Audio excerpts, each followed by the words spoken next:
My husband of 12 years drained our joint savings account while I was presenting to my company's board of directors, transferring every penny to the woman he'd been secretly seeing for months. When I confronted them at their celebration dinner, they laughed in my face until I revealed whose signature was on the loan documents financing his new business venture, and their champagne glasses froze mid-air as they realized the true cost of their betrayal. Before we jump back in, tell us where you're tuning in from, and if this story touches you, make sure you're subscribed. Because tomorrow, I've saved something extra special for you.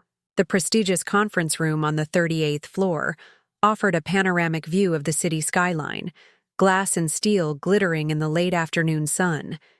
Executives in tailored suits sat around the polished mahogany table, their expressions a careful blend of interest and assessment as I navigated through my presentation slides. As Chief Financial Officer, this quarterly board meeting was my moment to showcase not just the company's financial health, but my own value to the organization. And as you can see from these projections, I said, gesturing to the chart displaying an upward trajectory. Our risk mitigation strategy has positioned us to weather market fluctuations while maintaining a growth pattern that outperforms industry averages by 17%. The board chairman, Walter Reynolds, nodded approvingly. I had spent weeks preparing for this presentation, meticulously analyzing data, anticipating questions, rehearsing responses. My husband, Nathan, had barely noticed my late nights and early mornings, but that wasn't unusual lately. Our marriage had cooled over the past year, two ambitious professionals gradually drifting into parallel lives within the same elegant townhouse. "Impressive work, Alexandra," Walter commented. "The restructuring of our Asian investments appears particularly strategic given current market conditions." I felt a familiar sense of professional satisfaction, the quiet confidence that came from navigating complex financial landscapes with precision. At 42, I had built a reputation for fiscal prudence paired with calculated risk, a balance that had served both my career and personal finances well. My phone vibrated silently in the pocket of my blazer. Once, then again in quick succession. I ignored it. Whatever it was could wait. Nothing was more important than maintaining my focus during these crucial 90 minutes with the people who determined my professional future. Thank you, Walter. If we move to the next slide, I'll walk you through our liquidity positions and... Another vibration, then another. Something about the persistence sent a whisper of concern through my concentration. Board protocol strictly prohibited checking personal devices during meetings, but when my phone began vibrating continuously, the subtle weight of worry grew heavier. "Excuse me for just a moment," I said, maintaining my professional smile as I discreetly checked the screen. 6 missed calls from my bank, 3 text messages flagging unusual account activity, 1 voicemail. A cold sensation spread through my chest as I quickly scanned the text notifications. "Unusual activity detected in your account, ending in 4872. Multiple large transfers totaling $267,894.32. Our joint savings account. Nearly everything we had accumulated together over 12 years of marriage, the house down payment fund, our emergency reserves, the investment seed money we'd been accumulating. Alexandra? Is everything all right?" Walter's voice seemed to come from a great distance. I looked up, suddenly aware that every board member was watching me, their expressions ranging from concern to mild irritation at the interruption. "Yes, I apologize," I managed, slipping the phone back into my pocket. "Where were we?" Liquidity positions." Somehow, I completed the presentation. Somehow, I answered their questions with coherent responses, maintained my professional composure, and concluded the meeting with appropriate pleasantries. All while the knowledge that something catastrophic was happening to my financial life pulsed beneath the surface of my carefully constructed professional facade. When the boardroom finally emptied, I sank into the nearest chair and called the bank. "Mrs. Harrington, we've been trying to reach you," the account manager said, her voice carefully neutral. There have been several large transfers from your joint savings account today, all authorized using the correct credentials and security verification. What transfers? I didn't authorize anything. The transfers were initiated by the joint account holder, Mr. Nathan Harrington. Since it's a joint account with equal access privileges, the transactions were processed according to standard protocol. My hand tightened around the phone. How much is left in the account? A pause. The current balance is $840.17. The room seemed to tilt slightly.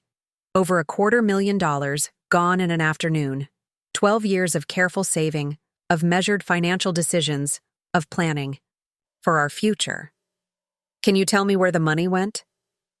The funds were transferred to an account at First Capital Bank, she replied. The name on the receiving account is Melanie Westbrook. The name struck me like a physical blow. Melanie Westbrook. Nathan's new marketing director, hired 6 months ago. 15 years younger than me, with an effortless beauty that made me, suddenly, painfully aware of my sensible haircut and the fine lines that had begun to appear around my eyes. I had met her exactly twice, once at the company Christmas party, and again when I'd surprised Nathan with lunch at his office last month.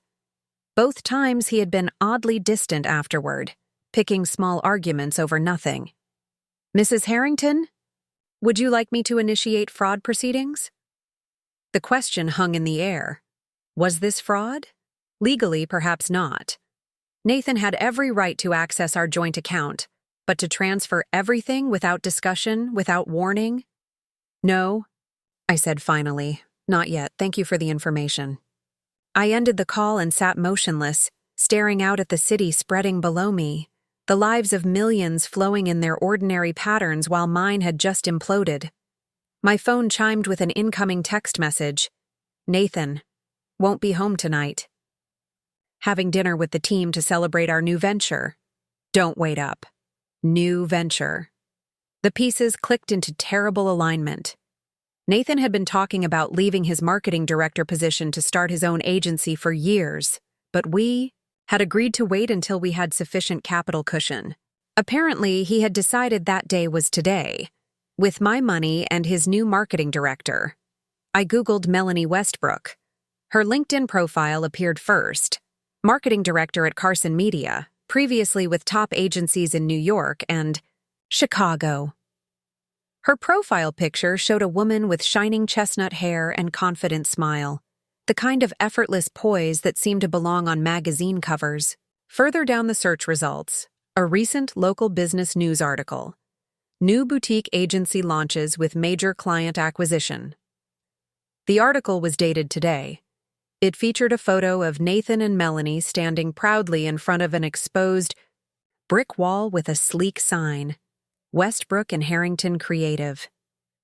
The venture Nathan had been dreaming of for years was now reality, funded by our joint savings, bearing her name first, launched without so much as a conversation with his wife of 12 years. I sat in the empty boardroom, my successful presentation now a distant memory as I tried to process this seismic shift in my life. Everything we had built together, our financial security, our plans, our trust, had been transferred away while I stood explaining liquidity positions and risk management to a room full of executives. The irony wasn't lost on me.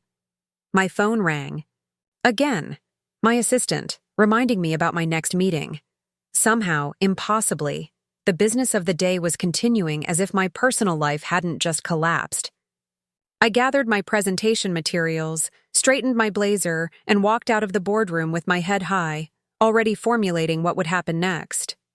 Because if there was one thing I understood perfectly as a chief financial officer, it was this. Every financial decision has consequences, and Nathan was about to discover exactly what those would be. 2 days passed in a blur of professional obligations and private devastation. I maintained my carefully constructed facade at work, the efficient, unflappable CFO whose personal life never interfered with shareholder value. But at night, alone, in our townhouse, I alternated between stunned disbelief and cold, calculated planning. Nathan hadn't returned home. No calls, no messages beyond that single text about his new venture. Just silence and the echoing emptiness of betrayal. I had considered changing the locks, but something told me he wouldn't be coming back for his clothes or books or the framed photographs that now felt like artifacts from someone else's life. The invitation arrived via email on the third day, its casual tone a calculated insult. Alexandra, Westbrook and Harrington Creative is hosting a launch party this Friday at the Metropolitan downtown. As someone who's been part of my journey, I thought you might want to see what we've built. Feel free to bring a guest. Nathan, part of my journey.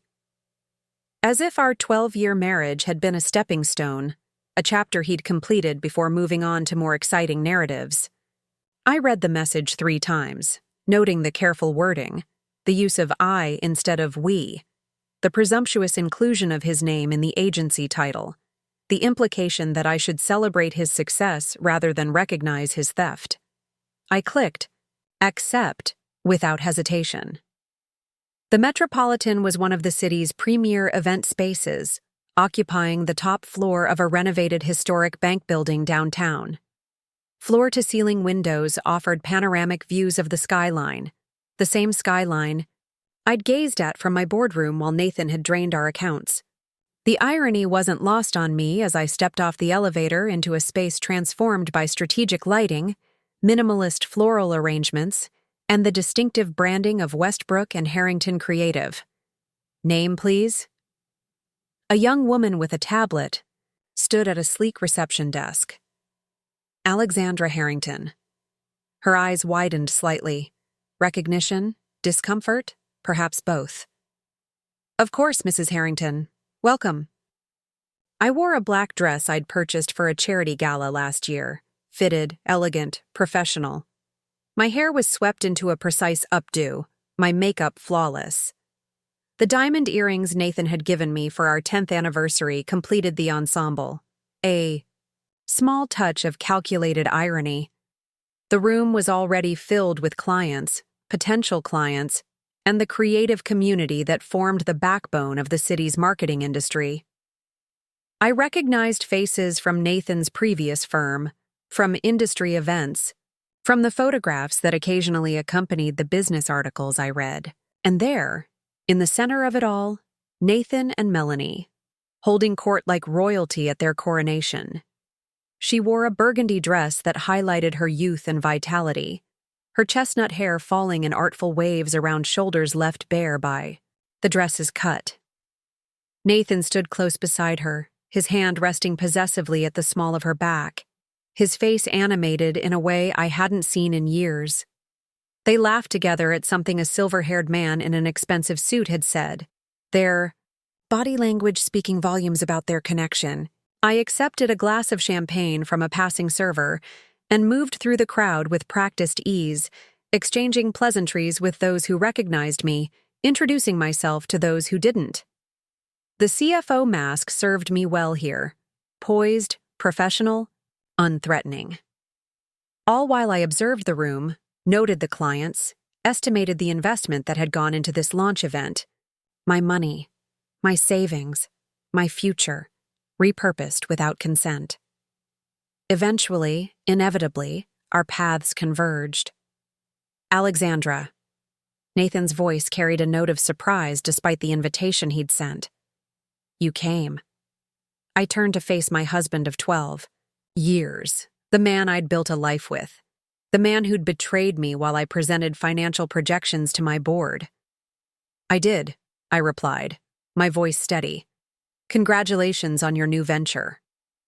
Melanie stepped forward, her smile practiced and perfect. We're so glad you could make it. Nathan thought it was important to maintain connections, even as we all move forward. The calculated civility in her tone made it clear she knew exactly who I was, what her role had been in the dissolution of my marriage, and that she felt not the slightest remorse. Maintaining connections is important, I agreed, taking a deliberate sip of champagne, especially professional ones. Nathan's smile tightened fractionally. The launch has exceeded our expectations. We've already signed 3 major clients and have meetings scheduled with 2 more next week. Impressive, I said. The Metropolitan was an interesting choice for the event. Wasn't this space out of your budget when we discussed potential venues for the Harrington Foundation fundraiser last year? The barb struck home.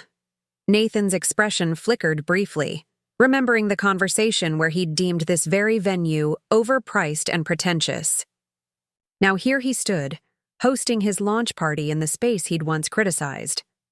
Priorities change, he replied, his tone cooler than before. Melanie has exceptional vision for creating the right impression with potential clients. Clearly, I said, allowing my gaze to move between them. Vision is essential in business, as is careful financial planning. Melanie's perfect smile remained fixed, but something shifted in her eyes. A wariness, perhaps, as she recognized the subtext in my words. Nathan tells me you're the CFO at Meridian Global, she said, steering the conversation to safer ground. That must be challenging with all the market volatility lately. Managing financial risk is my specialty, I replied. I've always believed in protecting assets through careful strategic planning.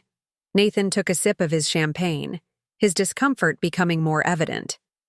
Alexandra has always been the cautious one, he told Melanie, his tone suggesting this was a character flaw rather than a professional strength. Sometimes too cautious. Caution has its place, I countered, as does due diligence. A silver-haired man approached our small group, saving Nathan from responding. Nathan there. You are! The Westbrook and Harrington presentation boards are brilliant. Exactly the fresh approach we've been looking for. Robert, thank you, Nathan replied, visibly relieved by the interruption. Have you met my... He hesitated fractionally. Alexandra Harrington. Not my wife. Not even my soon-to-be ex-wife. Just Alexandra Harrington, a person with no defined relationship to him. Alexandra, this is Robert Caldwell, CEO of Caldwell Industries. I extended my hand. A pleasure, Mr. Caldwell. I believe our companies have crossed paths in the financial sector. Indeed they have, Robert replied, recognition dawning. You're the CFO at Meridian, aren't you? Your reputation precedes you. You're too kind, I said. Not at all. Your handling of the Westlake acquisition was masterful. The financing structure your team created is being studied in business schools now. I felt rather than saw Nathan stiffen beside me. The Westlake deal had been my career-defining achievement, a complex acquisition that had nearly doubled Meridian's market share while minimizing debt exposure. The same achievement Nathan had dismissed as just moving money around on paper when I'd been celebrated in the industry press. Financial structures are like foundations, I replied, invisible to most but essential to stability and growth. Melanie slipped her arm through Nathan's, a proprietary gesture that spoke volumes. Nathan has been telling me about your financial expertise. It's why we've been so careful with our business planning for Westbrook and Harrington. I'm sure, I said, allowing my gaze to meet hers directly. Careful planning is essential when launching a new venture, especially regarding funding. Sources. The slight narrowing of her eyes told me she understood the implication. Nathan's fingers tightened around his champagne flute, the only visible sign of his discomfort. Speaking of business planning, Robert interjected, oblivious to the undercurrents. The capital structure you've established for the agency is impressive for a startup. Most creative agencies begin on a shoestring, but you've clearly secured significant investment. We believe in starting strong, Nathan replied, his confidence returning as he addressed a topic he had prepared for. Too many agencies fail because they lack sufficient operating capital in the crucial first year. Wise approach, Robert nodded, though I imagine it required considerable personal investment. The best investments are those you believe in completely, Nathan said, his arm slipping around Melanie's waist. Wouldn't you agree, Alexandra? The challenge in his eyes was unmistakable. A dare to publicly acknowledge what he'd done, to reveal the source of his considerable personal investment, and thereby expose myself as the wronged wife, the emotional casualty in their professional triumph. Instead, I smiled. Absolutely.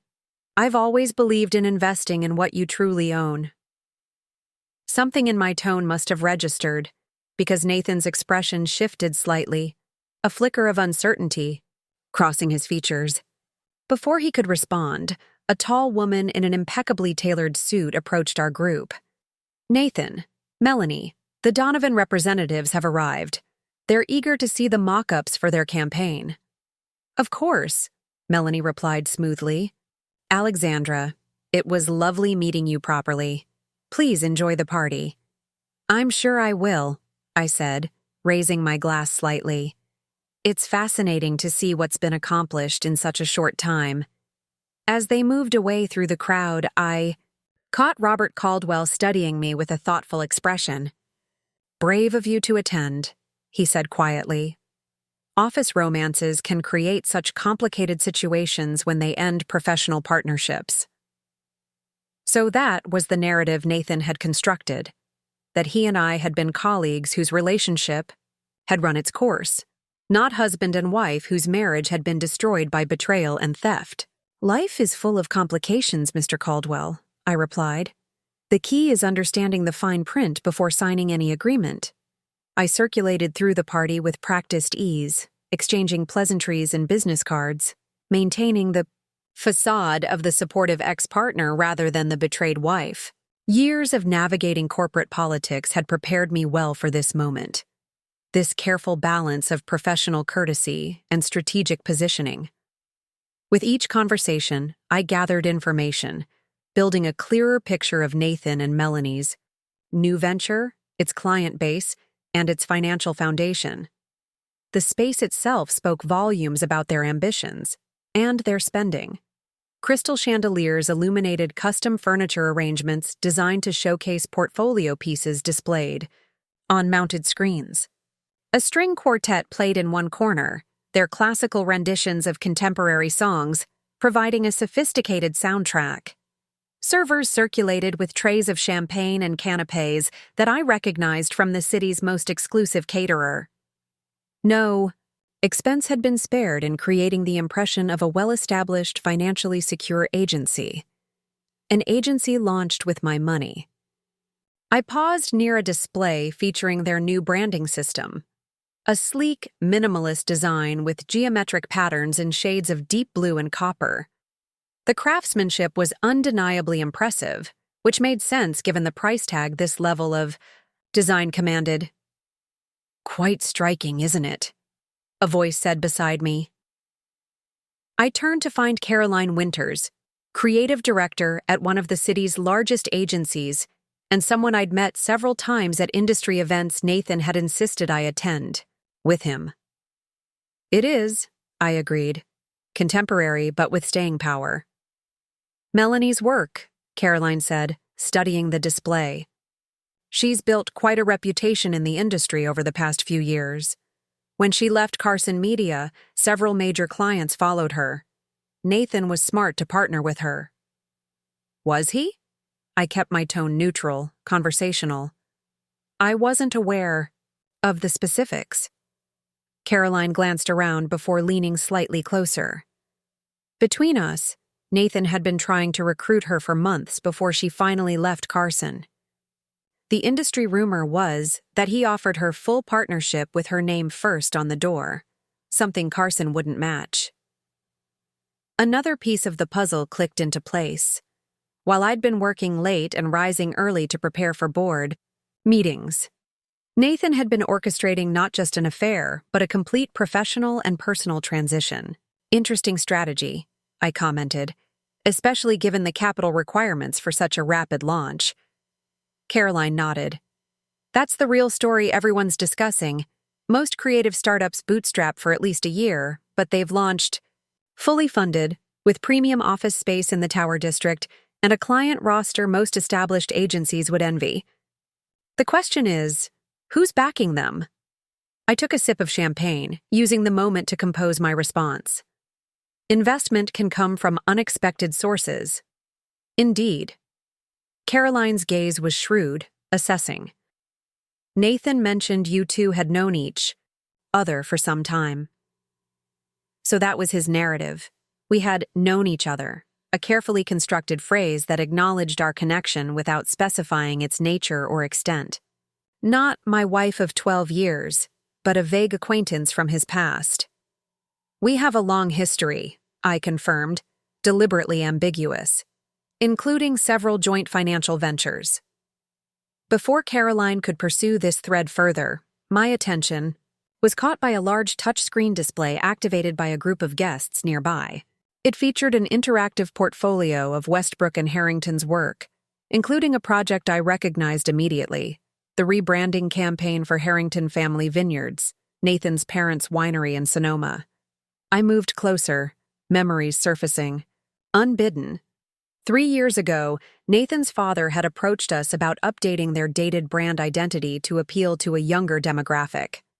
Nathan had been excited about the creative challenge, but it was I who had spent weekends poring over their financial statements, restructuring their debt, and creating a sustainable business model that could support the investment a proper rebranding would require.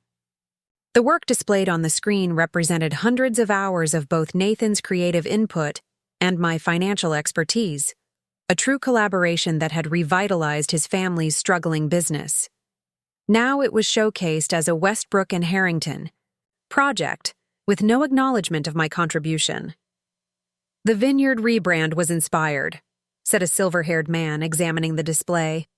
Transformed a conventional family winery into a destination brand practically overnight. Thank you, Nathan's voice responded from behind me. It was a labor of love. I turned to find him approaching with Melanie at his side, their professional smiles firmly in place.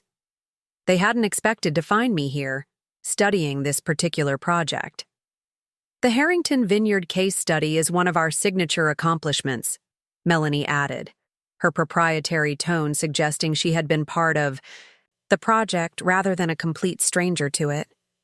A true transformation, I agreed, meeting Nathan's gaze directly. Though I seem to recall it involved significant financial restructuring alongside the creative elements. Nathan's smile tightened fractionally. Every aspect was carefully considered. I'd be fascinated to hear more about the financial strategy, said the silver-haired man, turning to Melanie. The wine industry can be particularly challenging from a capital perspective. Alexandra would actually be the person to ask about that, Nathan interjected smoothly. She consulted on some of the financial aspects of the project. Consulted. The word hung between us, a deliberate diminishment of my central role in saving his family's business. More than consulted, I corrected mildly. I restructured their debt, renegotiated their distribution contracts, and created the financial model that made the rebranding possible in the first place. The silver-haired man looked between us, sensing the tension. You work together? Often. We were partners, I said simply. Professionally, Nathan added quickly, his tone suggesting a limited business relationship rather than our 12-year marriage. Melanie stepped closer to Nathan, her hand slipping possessively around his arm. Nathan and I believe creative excellence must be paired with solid business strategy. It's the foundation of our approach at Westbrook and Harrington. A philosophy Alexandra and I developed together, Nathan acknowledged reluctantly, the closest he'd come to recognizing our shared history. Some philosophies endure, I observed, even when partnerships change. The double meaning wasn't lost on Nathan. His expression hardened slightly, the professional mask slipping to reveal a flash of the discomfort beneath. Partnerships evolve, he countered. Sometimes a fresh perspective is exactly what's needed to move forward. And sometimes, I replied, my voice carrying just enough edge to make Melanie's perfect smile falter. What appears to be evolution is actually appropriation. The silver-haired man glanced between us, clearly registering the undercurrents. Well, the results speak for themselves. The vineyard's sales increased 40% after the rebrand, didn't they? 43%, I corrected automatically. With a 67% increase in direct-to-consumer revenue through the new e-commerce platform. Nathan looked momentarily startled by my precise recall of the metrics, as if he'd forgotten how deeply involved I had been in every aspect of his family's business.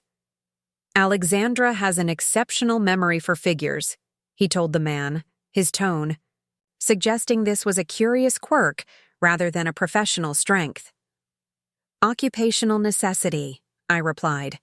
As CFO of Meridian Global, attention to financial detail is rather fundamental. The silver-haired man's eyebrows rose. You're Meridian's CFO? Impressive position. Alexandra has always been ambitious, Nathan said, the comment framed as a compliment but delivered with a subtle undertone that suggested unchecked ambition, as if my career success had come at a cost. I prefer focused, I countered, particularly when it comes to protecting assets. Melanie, perhaps sensing the conversation veering into dangerous territory, interjected smoothly.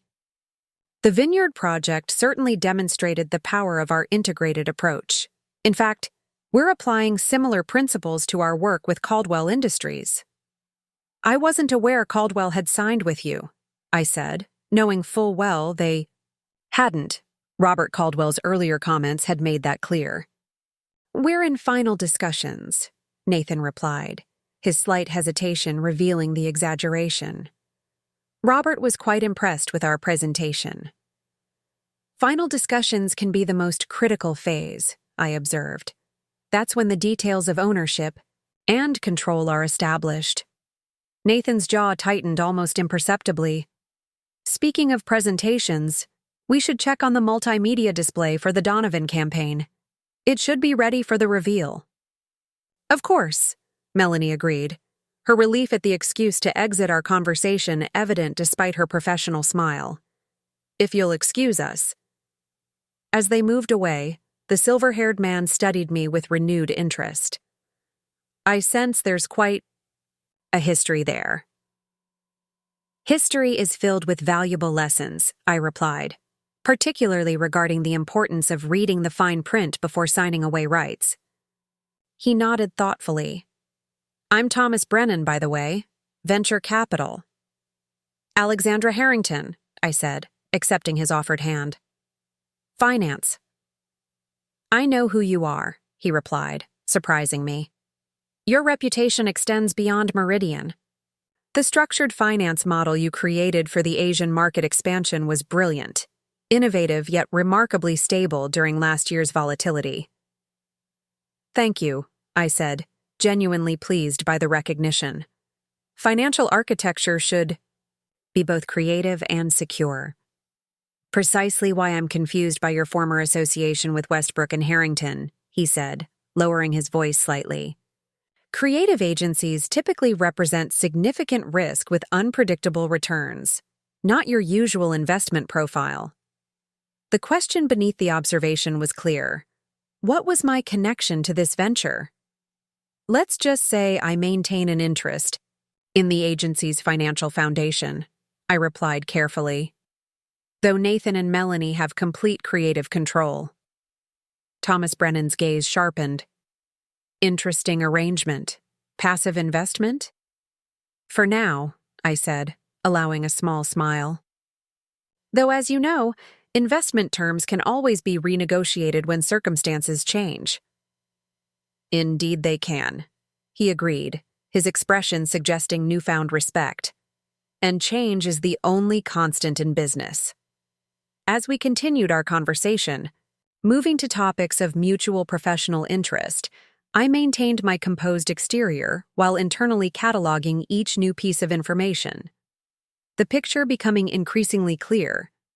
Nathan and Melanie had leveraged my money to create a facade of success, one designed to attract clients and further investment.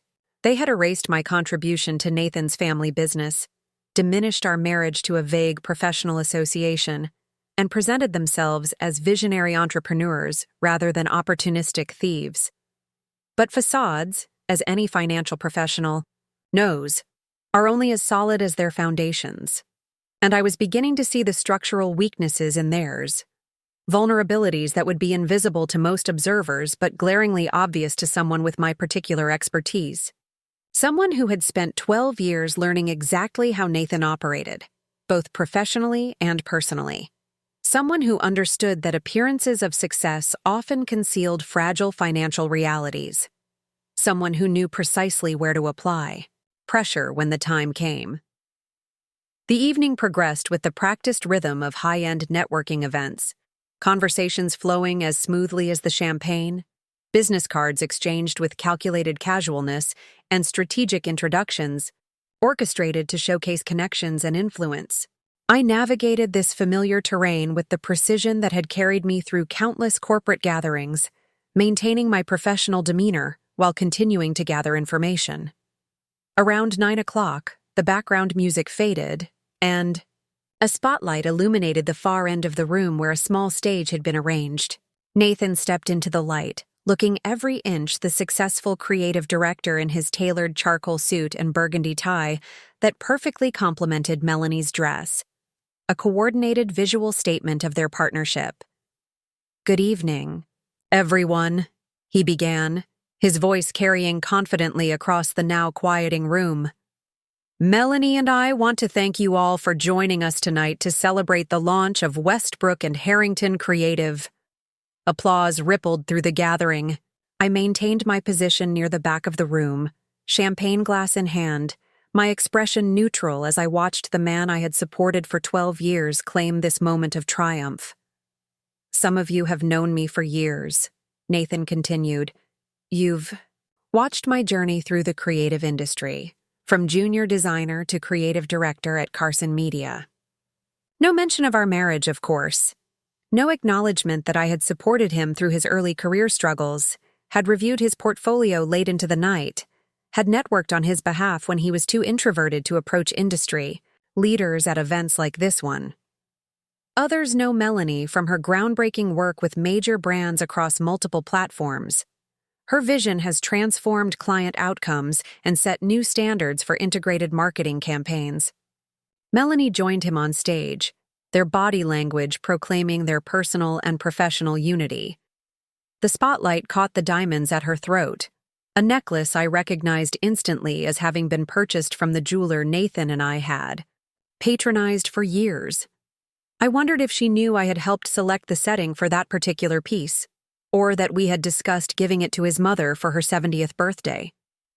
"Together," Melanie said, taking over seamlessly, "we're creating something truly unique in the industry, an agency that bridges the gap between traditional creative excellence and digital innovation. Westbrook and Harrington isn't just another creative shop. We're a strategic partner for brands ready to transform their market position." The practiced patter continued, highlighting their creative philosophy, showcasing key projects, several of which I recognized as work Nathan had begun while still at Carson Media, and outlining their ambitious growth trajectory. The presentation was polished, compelling, and undeniably impressive, exactly what potential clients and industry peers would expect from a well-funded, forward-thinking agency. What no one in the room except me knew was that this entire spectacle, from the premium venue to the custom furniture, from the innovative digital displays to the staffing infrastructure they described, had been financed with my money. Money, transferred without my knowledge or consent while I presented quarterly projections to my board. "We've been fortunate to secure significant investment that allows us to launch with the resources needed to serve major clients from day one," Nathan explained, his eyes sweeping the room with practiced confidence. "Unlike most creative startups, we're fully capitalized with operational runway well beyond industry standards." I took a measured sip of champagne, recognizing the careful wording. Secure significant investment sounded far more professional than drained my wife's savings account while she was in a board meeting. This strategic capitalization allows us to focus entirely on creative excellence rather than financial survival," Melanie added, her smile radiant under the spotlight. "We've assembled a world-class team, secured premium office space in the Tower District, and implemented technology systems that position us at the forefront of the industry." The Tower District.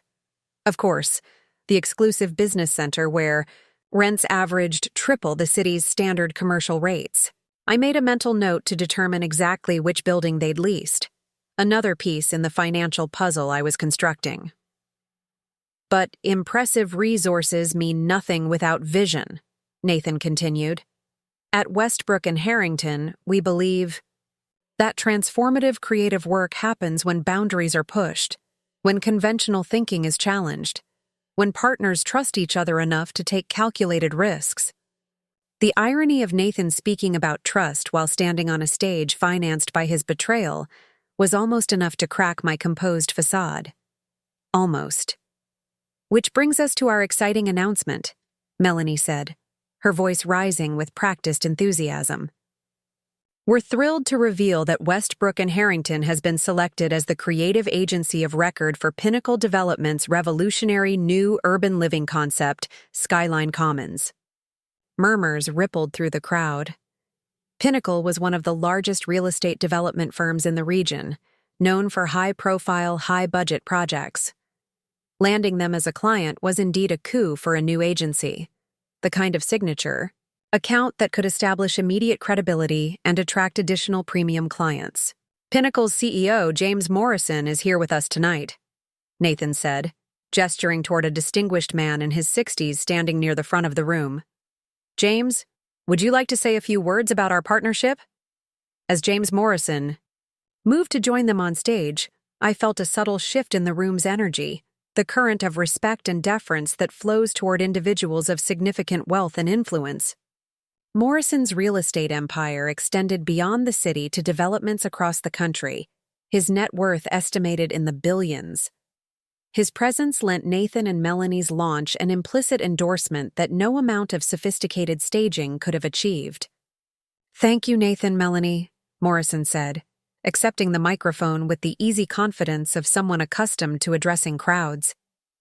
"When my team began searching for a creative partner for Skyline Commons, we interviewed established agencies with decades of experience and impressive client rosters. But what Westbrook and Harrington presented wasn't just creativity, it was vision, innovation, and a financial structure that demonstrated commitment to long-term partnership. Financial structure. I made another mental note, wondering exactly what Nathan and Melanie had proposed that had impressed a business veteran like Morrison. "The Skyline Commons project represents a $400 million investment in urban living," Morrison continued. "We needed partners who understand both creative excellence and financial responsibility. In Nathan and Melanie, we found that rare combination." I nearly laughed aloud at the description of Nathan as financially responsible, but maintained my composed expression as the presentation continued.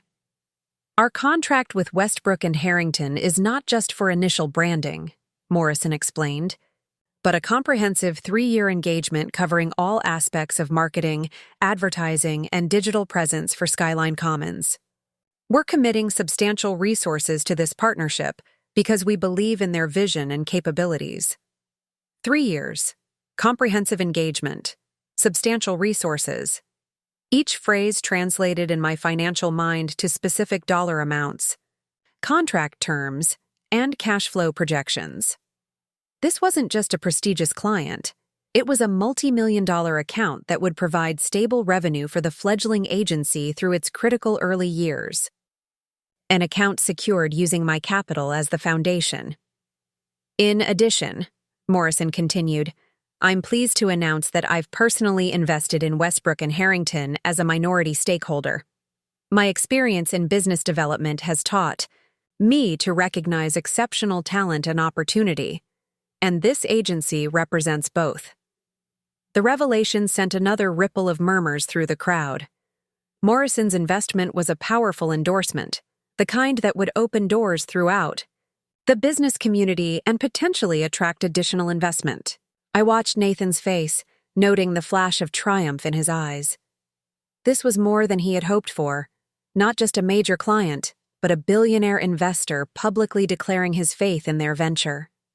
From the whispered conversations around me, I could tell this announcement had transformed the event from an impressive agency launch to a significant industry moment.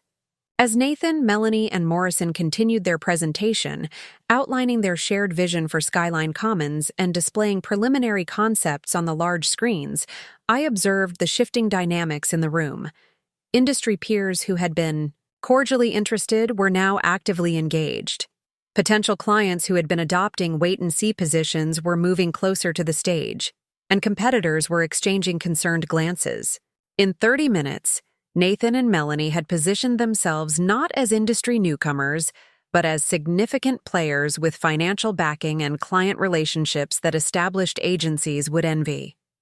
The narrative they were crafting was compelling, aspirational, and, based on what I knew of their actual financial foundation, dangerously misleading. When the presentation concluded, thunderous applause filled the room.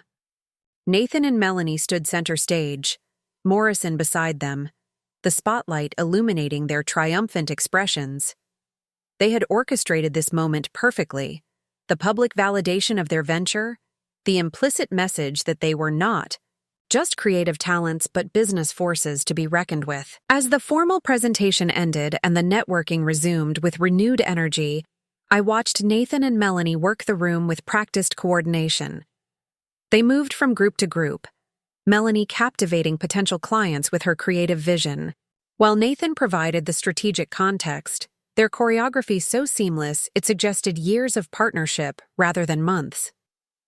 Thomas Brennan materialized beside me, his expression thoughtful as he observed the same dynamic.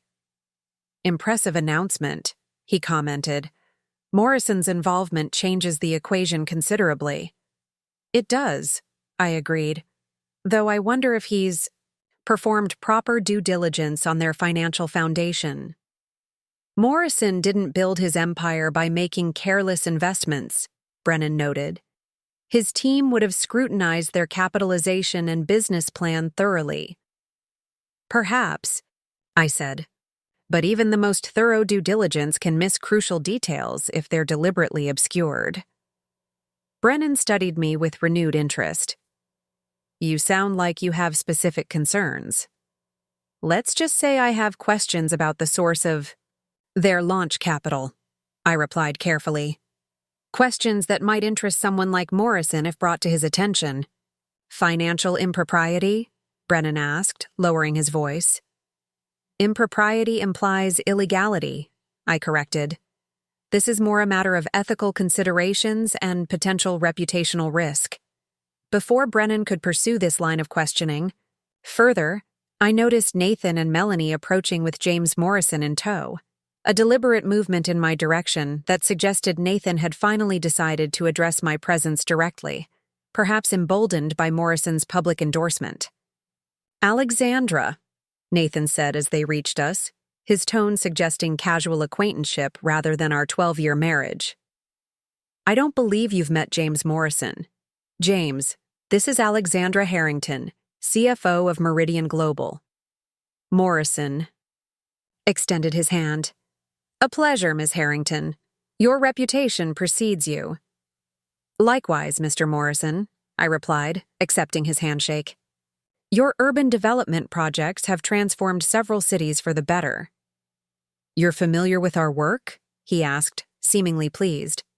"I make it my business to understand major capital investments in the markets where Meridian operates," I explained. "Your Riverside project in particular represents an innovative approach to mixed-use development financing." Morrison's expression brightened with genuine interest. "Not many people appreciate the financial architecture behind the projects. They see the buildings, not the capital structures that make them possible." "Alexandra has always had a particular fascination with financial details," Nathan interjected, his tone suggesting this was a quirky interest rather than the professional expertise that had built my career. "Not fascination," I corrected mildly. "Expertise. In my experience, Understanding the foundation is essential to evaluating the stability of any structure, whether physical or financial. Morrison's genuine interest in financial structures created a moment of authentic connection that momentarily eclipsed Nathan's attempt to diminish my professional standing. I watched the calculation play across Nathan's features, frustration, quickly masked by his practiced networking smile. Alexandra's expertise in corporate finance is indeed impressive, Nathan conceded, attempting to regain control of the conversation. Though quite different from the entrepreneurial approach we've taken with Westbrook and Harrington. Different perspectives often yield the strongest partnerships, Morrison replied, seemingly oblivious to the undercurrents between us. The creative vision that Nathan and Melanie bring, combined with solid financial planning, creates a powerful foundation for business growth. I couldn't agree more, I said.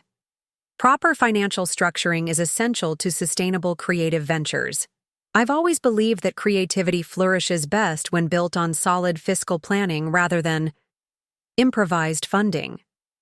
Nathan's smile tightened almost imperceptibly. Our funding structure is quite sophisticated for an agency at our stage. We've moved beyond traditional startup models. Clearly, I replied, meeting his gaze directly. The speed of your launch suggests access to significant capital. Most new ventures struggle with liquidity constraints during their first year. Melanie slipped her arm through Nathan's, a gesture that appeared affectionate but served to assert her position. We were fortunate to secure investment from partners who recognize our vision and potential. It's allowed us to bypass many of the typical startup challenges. Fortune does favor the bold, I acknowledged, lifting my champagne glass slightly. Though in my experience, unexpected windfalls often come with strings attached. Thomas. Brennan, who had been observing our exchange with keen interest, chose this moment to rejoin the conversation. Speaking of investment structures, James, I've been intrigued by the capital stack you developed for the Skyline Commons project.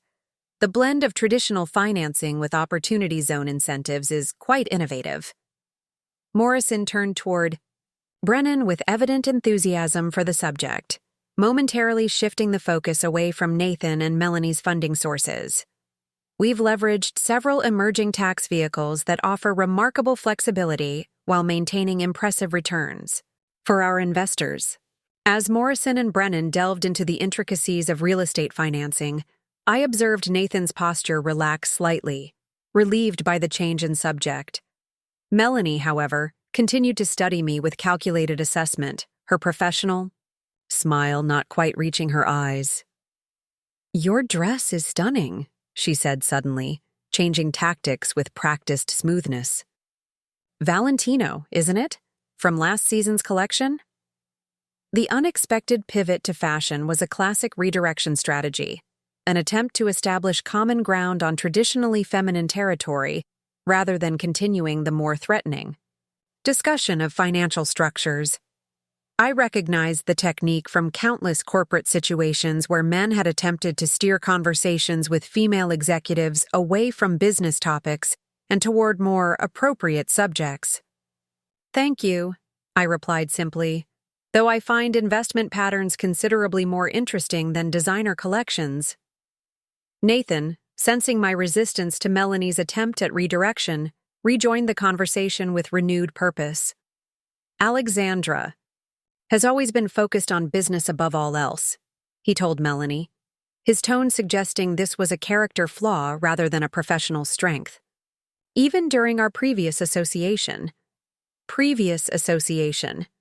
the carefully neutral phrasing hung between us, his deliberate avoidance of acknowledging our marriage. "Maintaining focus is essential in both finance and relationships," I replied, evenly, as is transparency regarding shared assets. Before Nathan could respond, we were interrupted by the approach of a photographer wielding a professional camera. "Mr. Morrison, Mr. Harrington, Ms. Westbrook, could I get a photo for the gay business section? The agency launch with Mr. Morrison's investment announcement is definitely front-page material." "Of course," Morrison agreed affably. I stepped back, prepared to exit the frame, but Morrison gestured for me to remain. Ms. Harrington should join us. Having Meridian's CFO in the shot would add another layer of financial credibility. Nathan's expression flickered momentarily before his professional mask reasserted itself. Excellent idea, he managed, though the slight strain in his voice was evident to anyone who knew him well. We arranged ourselves with practiced ease, Morrison in the center, Nathan and Melanie to his right, myself to his left. As we stood there, smiling for the camera, I felt the surreal quality of the moment intensify. Here I was, posing alongside my husband of 12 years, the woman he'd betrayed me with, and a billionaire investor who had no idea that the impressive financial structure he was praising had been built with money transferred from my account without consent. Perfect, the photographer declared after several rapid clicks. This will accompany the feature on emerging business partnerships in tomorrow's edition. As the photographer moved away, Morrison turned to me with genuine interest. I'd love to hear your perspective on the current investment climate for creative ventures, Ms. Harrington. Perhaps we could arrange a lunch next week? My team is always looking to refine our approach to diversified investment. Before I could respond, Nathan interjected smoothly. Alexandra's schedule is notoriously full with her Meridian responsibilities. Corporate finance demands constant attention, doesn't it? The presumption that he could still speak for me, still manage my professional connections, sent a flash of cold anger through me, an emotion I acknowledged internally but kept carefully concealed behind my professional demeanor. I appreciate the interest, Mr. Morrison, I replied, ignoring Nathan entirely. I'd be happy to discuss investment trends in the creative sector. My assistant can coordinate with your team for a suitable time next week. Morrison nodded with evident satisfaction. Excellent. I found that creative financing often requires creative thinking, something traditional banking can sometimes lack. The most sophisticated financial structures often appear deceptively simple on the surface, I agreed. It's only when you examine the underlying documentation that the true complexity and potential vulnerabilities become apparent. Nathan shifted his weight slightly, the only outward sign of his discomfort with the direction of our conversation. Melanie, perhaps sensing his unease, employed another redirection. The chamber orchestra is about to perform the piece we commissioned specifically for our launch, she announced. We should move toward the main gallery for the best acoustics. James, there are several people you simply must meet before the performance begins. Her tone made it clear that this was not merely a suggestion, but a calculated extraction. Morrison, ever the gentleman, nodded his agreement. A pleasure meeting you, Ms. Harrington, he said. I look forward to our lunch. Likewise, I replied. I'm particularly interested in discussing due diligence approaches for creative industry investments. A flicker of something, concern, perhaps, or simple curiosity, crossed Morrison's expression before Melanie successfully steered him away, Nathan following closely behind. As they moved through the crowd, I noted how skillfully Melanie had managed the situation, recognizing the potential danger in my continued conversation with Morrison and executing a graceful but firm redirection. In another circumstance, I might have admired her tactical awareness. Tonight, I simply filed it away as additional information about a formidable opponent. Thomas Brennan remained beside me, his expression thoughtful as he observed Nathan, Melanie, and Morrison being absorbed into a new conversation cluster across the room. Interesting dynamics, he commented. I sense there's considerably more to your previous association with Harrington than either of you is acknowledging publicly. I took a measured sip of champagne. History often provides valuable context for present situations. History and financial entanglements, Brennan noted. Your comments about their funding sources weren't just theoretical concerns, were they? His perception was sharper than I had anticipated. I considered my response carefully, weighing the potential value of a partial disclosure against the risks of revealing too much too soon. Let's just say I have a vested interest in understanding exactly how Westbrook and Harrington's impressive launch was financed, I replied, as does anyone considering business relationships with them. Brennan studied me for a moment longer, then nodded slightly, accepting my measured response without pressing further. The professional courtesy of one financial expert to another. Morrison's involvement changes their trajectory significantly, he observed instead. His investment alone will attract attention, but his client relationship legitimizes them instantly in the industry. Appearance and reality don't always align in business launches, I noted, particularly when fundamental questions about capitalization remain unanswered. True enough, Brennan agreed. I've seen impressive facades collapse when the financial foundation proved inadequate, though Morrison's team typically performs rigorous due diligence. Due diligence is only as thorough as the information provided, I countered. Sophisticated financial maneuvers can sometimes obscure underlying vulnerabilities, temporarily. Our conversation was interrupted by the subtle dimming of lights, signaling the start of the commissioned musical performance. Guests began moving toward the main gallery, creating natural movement that separated us. Brennan nodded respectfully before being drawn into conversation with another attendee, leaving me momentarily alone amidst the shifting crowd. I used the opportunity to observe Nathan and Melanie from a distance as they positioned themselves prominently near Morrison, their body language projecting confidence and easy familiarity with their surroundings. They looked every inch the successful, dynamic partners, professional and personal, that their carefully orchestrated launch was designed to present to the world. The facade was impressive, I had to admit. If I hadn't known the truth, that their venture was built on stolen funds and betrayal, I might have been convinced by the performance they were staging. The venue, the client announcement, Morrison's investment, the commissioned music, the curated guest list, all elements of a strategically crafted narrative designed to establish them immediately as industry leaders rather than newcomers. As the string quartet began their performance, a modern composition with classical undertones that perfectly matched the sophisticated aesthetic of the event, I maintained my position at the periphery, sipping champagne and considering my next steps. The evening had provided valuable intelligence, confirmation of their major client, knowledge of Morrison's investment, awareness of their office location, insights into their business positioning. Each piece of information represented a potential pressure point, a vulnerability that could be leveraged when the time was right. But timing would be crucial. Moving too quickly might allow Nathan to construct countermeasures. Waiting too long would give their narrative time to solidify in the industry's perception. A server approached with a fresh tray of champagne. As I exchanged my empty glass for a full one, I caught Nathan watching me from across the room, his expression momentarily unguarded.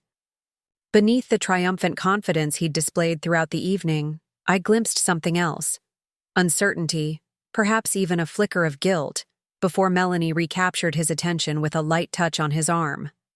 The moment confirmed what I had suspected throughout the evening. Beneath his carefully constructed facade of success and new beginnings, Nathan was acutely aware of what he had done and concerned about how I might respond. His apprehension was well-founded. I had maintained my composure throughout this evening of calculated humiliation, watching him showcase a business built with my money, hearing him diminish our marriage to a vague, previous association, observing him flaunt his relationship with Melanie in front of industry peers who had attended our anniversary celebrations. I had smiled politely, exchanged pleasantries, and networked effectively, giving no outward indication that anything was amiss. I had, in short, behaved exactly as Nathan had expected, the consummate professional too concerned with appearances to create a scene. What he didn't understand, what he had never fully appreciated despite our 12 years together, was that my composure wasn't a limitation. It was my greatest strength. The same disciplined restraint that had built my career, that had guided Meridian through market turbulence, that had transformed Nathan's family vineyard from failing enterprise to thriving business. That focused, control was now directed toward a single objective, not revenge.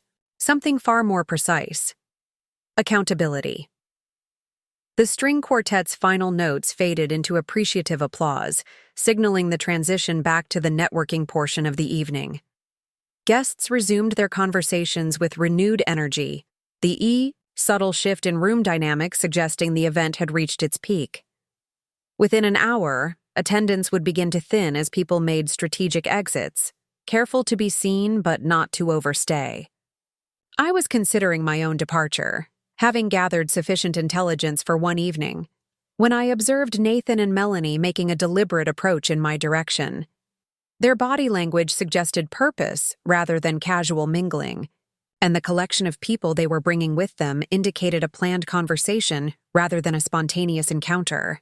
I recognized several faces in their entourage: Robert Caldwell from earlier in the evening, Patricia Alvarez, creative director at a competing agency, and two individuals I identified as potential clients based on their visitor badges and the attentive way Nathan had been cultivating them throughout the night. Morrison was notably absent, having been drawn into conversation with several real estate developers near the bar. "Alexandra, there you are," Nathan called as they approached, his tone suggesting we had been engaged in ongoing friendly interaction throughout the evening rather than strategic avoidance. "I wanted to make sure you met the Dennison team before you left." The calculated nature of this approach was immediately apparent. Nathan had deliberately assembled an audience for whatever was about to unfold, people with industry influence who would carry the narrative forward. "Mark and Stephanie Dennison are launching a new wellness brand," Nathan continued, gesturing to the couple I had correctly identified as potential clients. "Their approach to holistic health solutions aligns perfectly with Westbrook and Harrington's integrated marketing philosophy." "Lovely to meet you," I said, extending my hand with professional courtesy. "Your entry into the wellness space comes at an interesting time. The sector is experiencing significant capital influx, but also increasing regulatory scrutiny." Mark Dennison, a trim man in his 40s with the carefully maintained physique of someone who embodied his brand, nodded appreciatively. "That's precisely why we're being so selective about our partnerships. The marketing message needs to align with regulatory boundaries without losing its impact." "Alexandra always brings conversations back to regulations and restrictions," Nathan commented, his tone light but carrying a subtle barb. "Even during our previous collaboration, she was the voice of limitation rather than possibility." And there it was, the first calculated diminishment, positioned as casual reminiscence but designed to frame me as the constraining influence that had held back his creative potential during our marriage. "I prefer to think of it as the voice of sustainability," I countered smoothly. "Creative visions require solid foundations to flourish long-term. Without proper structure, even the most brilliant concepts can collapse under market pressures." "Structure is essential," Stephanie Dennison agreed. "We've seen too many wellness brands launch with splashy marketing but insufficient operational planning." Nathan's expression flickered briefly before he redirected. "Speaking of launches, the Dennisons were just asking about our approach to funding creative startups. As someone with financial expertise, perhaps you could share some insights on traditional corporate models versus entrepreneurial approaches." The question was a trap, an invitation to publicly criticize their funding approach, which would position me as bitter or jealous of their success rather than legitimately concerned about misappropriated funds. "Funding models vary widely," I replied instead, addressing the Dennisons directly. "The key questions always involve transparency with stakeholders and proper documentation of capital sources. Creative entrepreneurs sometimes focus so intently on their vision that they neglect the foundational legal structures that protect both the business and its investors." Patricia Alvarez, the creative director who had been observing our exchange, with evident interest, leaned forward.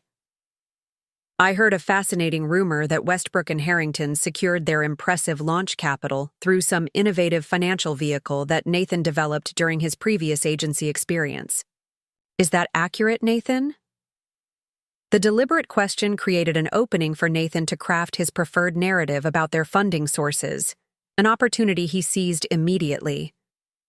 Innovation often happens at the intersection of disciplines, he responded, his practiced humility not quite masking his satisfaction at directing the conversation.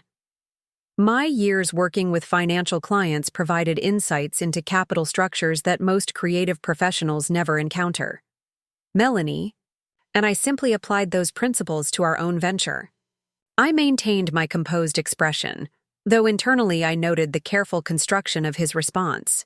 Technically truthful in that he had indeed applied financial knowledge gained during our marriage, yet entirely misleading about the actual source of their capital. Nathan has always had a talent for recognizing opportunity, Melanie added, her hand sliding possessively around his arm. When he explained his vision for our funding approach, I knew it was exactly the innovative thinking the industry needed. The possessive gesture, the deliberate use of our, the implication of shared creation, each element carefully choreographed, to reinforce their partnership narrative while erasing my existence. Vision without proper execution can lead to significant liability, I noted, particularly when financial innovations involve other parties' resources. Robert Caldwell, who had been quietly observing our exchange, chose this moment to interject. Speaking of resources, Nathan mentioned you've built quite an impressive investment portfolio over the years, Alexandra. He says your financial acumen is unmatched in personal wealth management as well as corporate finance. The comment caught me off guard, not because it was untrue, but because it represented Nathan sharing personal details about me with his business associates, details that should have remained private between spouses. Nathan exaggerates, I replied carefully. I apply the same principles to personal finance that I use in my corporate role: diversification, appropriate risk assessment, and careful documentation of transactions. Always the meticulous record keeper, Nathan said, his tone making it sound like a character flaw rather than a professional strength. Alexandra maintained spreadsheets tracking every expenditure during our previous association. I used to joke that she could account for every coffee purchase over a decade. Laughter rippled through the small group, polite, uncomfortable laughter that acknowledged the increasing tension beneath our exchange. Accurate records prevent unfortunate surprises, I replied evenly, particularly regarding shared resources. That must be a challenging approach in a relationship context, Melanie observed, her sympathetic tone belied by the calculation in her eyes. Partnerships thrive on trust rather than documentation, don't they?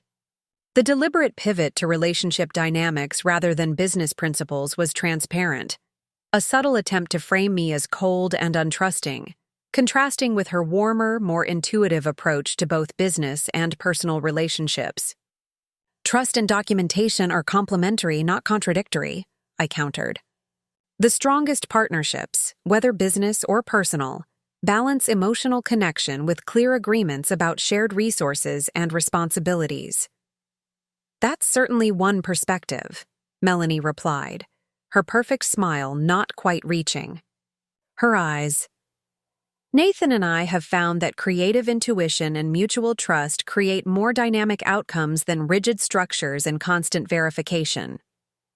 The implicit message was clear. She offered Nathan something I had not: freedom from oversight, unconditional support of his vision, partnership without accountability. The narrative they were constructing positioned their relationship as liberating, compared to the constraints of our marriage. Nathan, perhaps sensing that the conversation was veering too close to our personal history, attempted another redirect. The Dennisons were particularly impressed with our approach to integrated campaigns. Mark, didn't you mention your interest in exploring blockchain applications for customer loyalty programs? Before Mark could respond, Patricia Alvarez, who had been watching our exchange with the sharp attention of someone mentally taking notes, interjected with unexpected directness. "I have to ask what everyone's been wondering," she said, her tone suggesting the impatience of someone cutting through social niceties. "Were you two previously married? The industry has been buzzing with speculation all evening." A momentary silence fell over our small group. I watched Nathan's expression flicker through rapid calculations, weighing the risks of acknowledgement against continued obfuscation, considering how either choice would affect the narrative he was constructing. "Alexandra and I were married, yes," he finally admitted, his tone suggesting this was a minor biographical detail rather than a 12-year commitment. "We divorced last year when our paths diverged professionally and personally. We've both moved onto more compatible partnerships." The casual dismissal of our marriage, reduced to diverging paths rather than his betrayal and theft, was delivered with such confident finality that for a moment I felt as if I were watching a performance about strangers rather than experiencing my own life. "Though we finalized our divorce just 8 weeks ago," I corrected mildly. "Not last year." The precise timeline hung in the air between us, quietly contradicting his attempt to suggest our marriage was long behind him. Several members of our small audience exchanged glances, recalibrating their understanding of the situation. Nathan recovered quickly. "Time is relative in transition periods," he said with a practiced, self-deprecating smile. "Emotionally, we had moved in different directions long before the paperwork caught up." "How diplomatic," Patricia commented, her tone making it clear she recognized the strategic narrative management at play. "Though it must be awkward, launching a new venture with funds from a recently dissolved marriage." The direct acknowledgement of the financial question created another moment of tense silence. I observed Nathan's shoulders tighten almost imperceptibly as he formulated his response. "Financial settlements in divorce are standard procedure," he replied smoothly. "Alexandra and I reached an equitable agreement that allowed both of us to pursue our respective goals without constraint." The deliberate mischaracterization, framing his theft as a mutually agreed settlement, was delivered with such conviction that I momentarily admired his sheer audacity. He met my gaze with practiced confidence, silently daring me to contradict him in this public setting. "Settlements typically involve negotiation and documentation," I noted, maintaining my professional tone despite the growing coldness in my chest. "Not unilateral action during the other party's board meeting." A subtle ripple of reaction moved through our small audience, eyes widening slightly, postures shifting as they registered the implications of my statement. Nathan's expression hardened momentarily before he reasserted his networking smile. "Legal perspectives often differ during complex transitions," he said dismissively. "The important outcome is that both parties can move forward productively. Wouldn't you agree, Alexandra? Productivity should never come at the expense of integrity," I replied, "particularly when building new partnerships." Melanie, perhaps sensing the conversation had reached dangerous territory, employed another redirection. "Mark, Stephanie, you mentioned wanting to see our preliminary concepts for the wellness app interface before you left. The digital display in the East Gallery has the interactive prototype ready for demonstration." "Oh!" The subtle tension that had been building throughout our exchange suddenly shifted as Melanie expertly guided the denizens toward the digital display. Her intervention was perfectly timed. Before my pointed reference to integrity could fully register with our audience, she had created movement and purpose that fractured the group's attention. "We should absolutely look at those prototypes," Mark Dennison agreed, clearly relieved by the change in conversational direction. Stephanie has been particularly interested in the user experience design. As the denizens prepared to follow, Nathan seized the moment to regain control of the narrative. "Alexandra, before you go, I wanted to mention something that might interest you professionally. James Morrison mentioned Meridian might be exploring financing options for the eastern expansion of Skyline Commons." The strategic pivot was masterful, simultaneously asserting his connection to Morrison. implying insider knowledge about Meridian's business development and repositioning our interaction from personal history to professional opportunity. Meridian evaluates numerous financing opportunities, I replied neutrally, though I'm surprised Mr. Morrison would discuss potential deals during a social event. James and I have developed a rather candid relationship, Nathan countered, his tone suggesting privileged access to the billionaire. He values my perspective on creative approaches to business challenges. Robert Caldwell nodded sagely. Morrison's always been one to recognize talent across traditional boundaries. It's why he's succeeded where others have failed. Nathan's expression registered satisfaction at this external validation. Alexandra, perhaps we could schedule a proper meeting next week. There might be collaborative potential between Meridian's financing capabilities and Westbrook and Harrington's relationship with Morrison Development. The proposition was audacious, suggesting a business relationship as if our personal history were irrelevant, positioning himself as a valuable connection to Morrison rather than acknowledging that I had established my own direct contact. More significantly, he was implying to our audience that whatever had transpired between us was minor enough to be set aside for professional advantage. Patricia Alvarez watched this exchange with undisguised interest, clearly cataloging details for future industry gossip. The dynamics at play were too juicy to ignore. The recently divorced couple, the new partner, the financial implications, the power positioning. I considered my options carefully. A direct refusal would appear unprofessional, potentially reinforcing Nathan's implied narrative that I was allowing emotional considerations to override business sense. Accepting would legitimize his framing of our situation and potentially create complications I didn't need. The optimal response would maintain my professional standing while creating appropriate distance.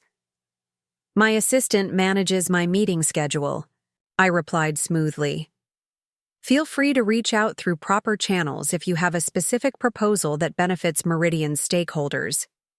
Though I should note that our compliance protocols regarding conflict of interest have become quite stringent recently.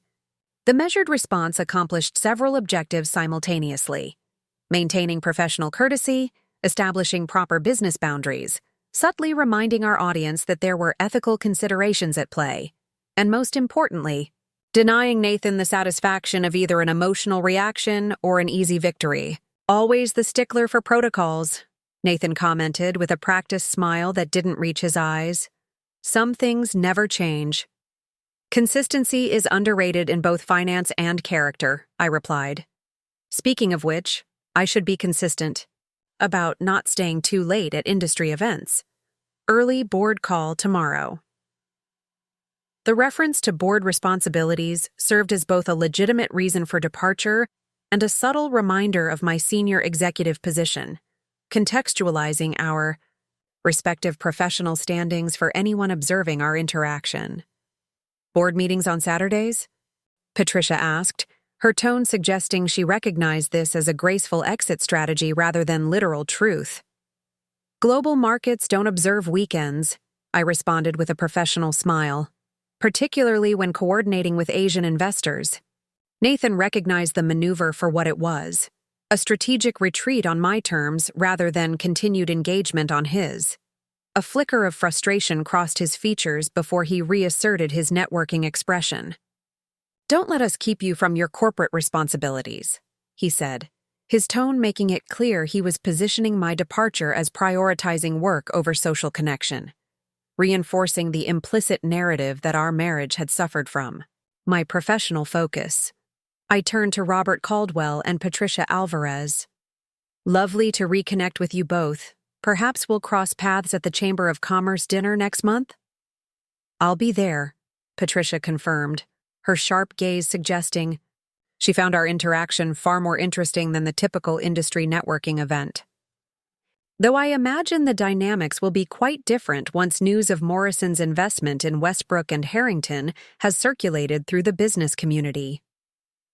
Success creates its own narrative, Nathan interjected before I could respond. We're fortunate that James recognized our potential so quickly. Patricia's gaze shifted between us, clearly sensing the undercurrents beneath our polite exchange.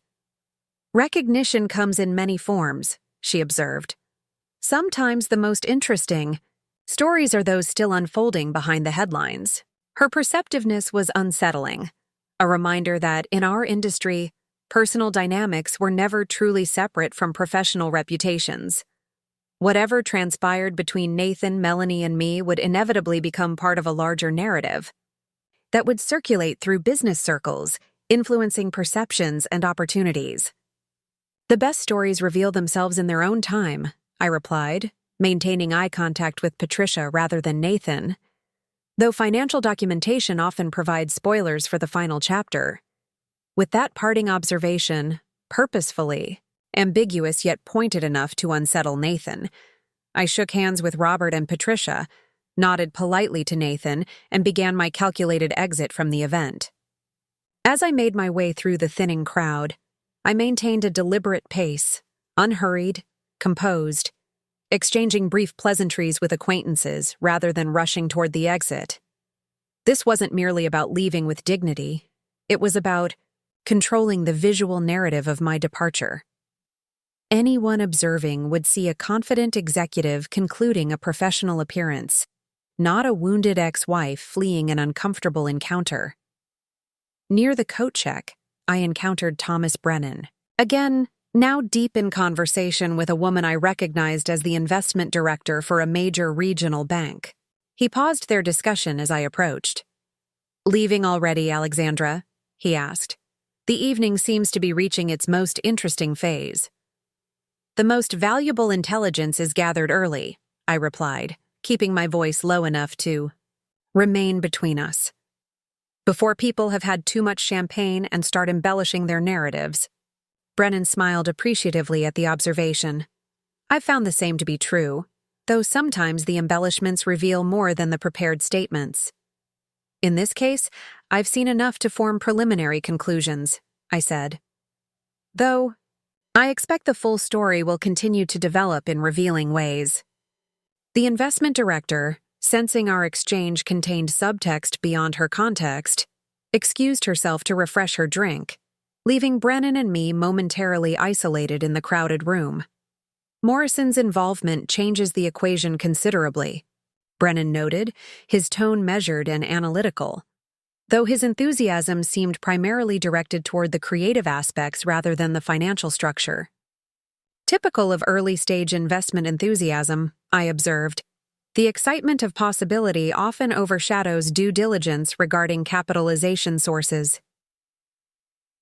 "You mentioned concerns about their funding earlier," Brennan said, his voice dropping. "Further, given your professional position and apparent personal history with Harrington, I assume those concerns aren't merely theoretical." I met his gaze directly, assessing his intentions. Thomas Brennan wasn't merely making conversation. As a venture capitalist specializing in creative industry startups, he had a professional interest in identifying both opportunities and risks in the market. Moreover, his reputation suggested he valued substantive integrity in his investments, not just surface appearances. Let's just say that if I were considering investment in Westbrook and Harrington, I would insist on complete transparency regarding the source of their initial capitalization, I replied carefully, particularly regarding any transactions dated within the past 60 days. Brennan's expression sharpened with interest, 60 days being the standard look-back period for certain financial claims. "Precisely," I confirmed, though documentation often tells a more complete story than verbal assurances. He nodded thoughtfully. "Documentation has been the salvation and downfall of many promising ventures. The paper trail rarely lies, even when the narrative does." "Indeed," I agreed. "And in my experience, transactional timestamps are particularly illuminating when compared against other significant events. The deliberately opaque exchange contained enough specificity for a financial professional like Brennan to grasp my implications without requiring explicit statements that might later prove problematic. His thoughtful expression suggested he was piecing together the situation with considerable accuracy. "I appreciate the professional courtesy of this conversation," he said finally. "Investment communities are smaller than most people realize. Reputational considerations often outlast immediate profit opportunities." "My thoughts exactly," I replied, accepting my coat from the attendant who had retrieved it during our conversation. Transparency prevents unfortunate surprises for all stakeholders. As I prepared to depart, Brennan offered his business card, a simple, elegant design on heavyweight stock that signaled quality without ostentation. "If your professional paths cross with Meridian's venture division, I'd welcome the opportunity to discuss potential synergies." I accepted the card, recognizing the offered connection for what it was, not merely professional networking, but a subtle acknowledgement of aligned perspectives regarding financial integrity. "I'll keep that in mind," I said, offering my own card in return, though my immediate focus will be on some personal financial recalibration. He registered the deliberate phrasing with a slight nod. "Recalibration often creates unexpected opportunities. I look forward to seeing how yours develops." With that exchange concluded, I made my final exit from the launch party. As the elevator doors closed behind me, I allowed myself a moment of private reflection, the first break in the composed facade I had maintained throughout the evening. The intelligence gathered had been valuable, perhaps even more so than I had anticipated. Morrison's investment changed the dynamics considerably, elevating Westbrook and Harrington from mere industry newcomers to potentially significant players. Their client acquisition, particularly Pinnacle Developments, provided immediate revenue stability that most startups lacked. Yet beneath these apparent strengths, I had identified crucial vulnerabilities, most notably in Nathan's carefully constructed narrative about their funding sources, his avoidance of specifics when discussing capitalization, his reframing of our divorce timeline, his vague references to innovative financial vehicles, rather than concrete explanations. Each evasion represented a weakness in the foundation of his new venture. As the elevator descended toward the lobby, I reviewed my mental inventory of actions to take tomorrow. First, formal documentation of the unauthorized transfers, establishing a clear timeline that aligned with my board meeting schedule. Second, a careful review of our divorce proceedings, identifying any provisions regarding division of assets that Nathan had violated. Third, preliminary research on Morrison's investment, determining whether he had conducted proper due diligence regarding their capitalization or had relied primarily on Nathan and Melanie's representations. The elevator reached the lobby, its soft chime interrupting my strategic planning. As I crossed the marble floor toward the building's entrance, I caught a glimpse of my reflection in the polished brass of a decorative wall panel. Poised, professional, composed. Not the devastated wife Nathan might have expected after discovering his betrayal and theft. Not the emotional casualty struggling to maintain dignity at his triumphant launch. Not the diminished ex-partner he had positioned me as throughout the evening. Instead, I saw what Nathan had consistently underestimated throughout our marriage. A strategic financial mind accustomed to analyzing weaknesses in business structures and identifying leverage points for negotiation. The cool evening air greeted me as I exited the building, a refreshing contrast to the emotional undercurrents of the event I'd just navigated. My driver, alerted by the app on my phone, was already pulling up to the curb in the sleek black sedan that had become my preferred transportation since the divorce proceedings began. As I settled into the back seat, I allowed myself one small, private smile, not of vindictiveness or bitterness, but of clarity and purpose. Nathan believed he had executed a flawless exit strategy, transitioning seamlessly from our marriage to his new venture with Melanie, financing his ambitions with my savings, crafting a narrative that positioned him as the visionary creative, finally freed from constraint. What he failed to realize was that this wasn't the end of our story. It was merely the beginning of mine. The ride home provided a welcome buffer between the calculated performances of the evening and the focused planning that would begin tomorrow. As the sedan glided through nighttime streets, I gazed at the city lights reflecting off glass towers and contemplated the events of the past 3 days, from the moment my phone vibrated during the board meeting to the carefully orchestrated humiliation I had just navigated. "Long evening, Ms. Harrington?" my driver asked, catching my eye briefly in the rearview mirror. "Informative," I replied, my tone suggesting it had been professionally useful rather than personally enjoyable. "Back to your residence, then?" I hesitated, considering my next steps. The townhouse Nathan and I had shared for the last 7 years of our marriage now felt like a museum of abandoned expectations rather than a home. I had maintained it during the divorce proceedings partly out of practicality. The real estate market favored a deliberate sale rather than a rushed liquidation, and partly from a desire to maintain some semblance of stability during the upheaval. But after tonight's revelations, the prospect of returning to that space filled with echoes of our shared life felt counterproductive to the clarity I needed. "The office instead, please," I decided. "Meridian Tower." The driver nodded without comment, adjusting our route. Like many senior executives, I maintained a private apartment adjacent to my office suite, a practical solution for late working nights and early international calls that eliminated commuting time during critical financial periods.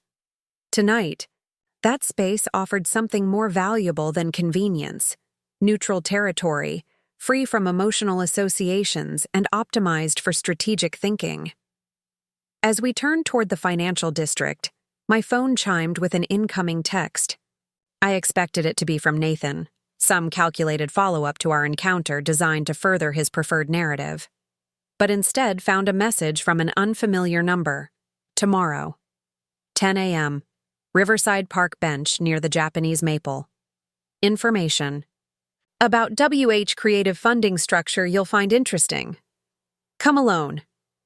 The cryptic message sent a ripple of intrigue through my analytical mind. Anonymous sources were typically unreliable in both financial and personal matters, yet the specific reference to Westbrook and Harrington's funding structure, the precise issue at the center of my concerns, suggested legitimacy. The chosen meeting location was public enough for safety but secluded enough for privacy, indicating someone with both caution and purpose. I considered possible senders: a disgruntled employee from Carson Media who knew of Nathan and Melanie's actions before their departure, someone from the banking side who had processed the transfers, a colleague of Nathan's who had witnessed something relevant to my situation. Whoever had sent it clearly knew enough about my circumstances to understand what information would interest me, yet preferred anonymity over direct identification. Most significantly, they had obtained my personal number, not publicly available and carefully guarded in my professional sphere. I typed a response, then paused to consider my wording. Engaging with anonymous sources carried risk, yet dismissing potentially valuable intelligence would be equally unwise. After careful consideration, I sent a deliberately ambiguous reply. "Information requires verification. What assurance of validity?" The response came almost immediately. Bank transfer timestamps compared against board meeting schedule. Authorization codes, documented communication between parties. My breath caught slightly. The level of specificity suggested not merely gossip or speculation, but access to actual financial documentation, precisely the evidence I would need to establish Nathan's actions as unauthorized appropriation rather than the equitable settlement he had described to others. Of course, the specificity could also indicate a carefully constructed trap, perhaps Nathan attempting to determine my intentions or gather information about my planned response to his actions.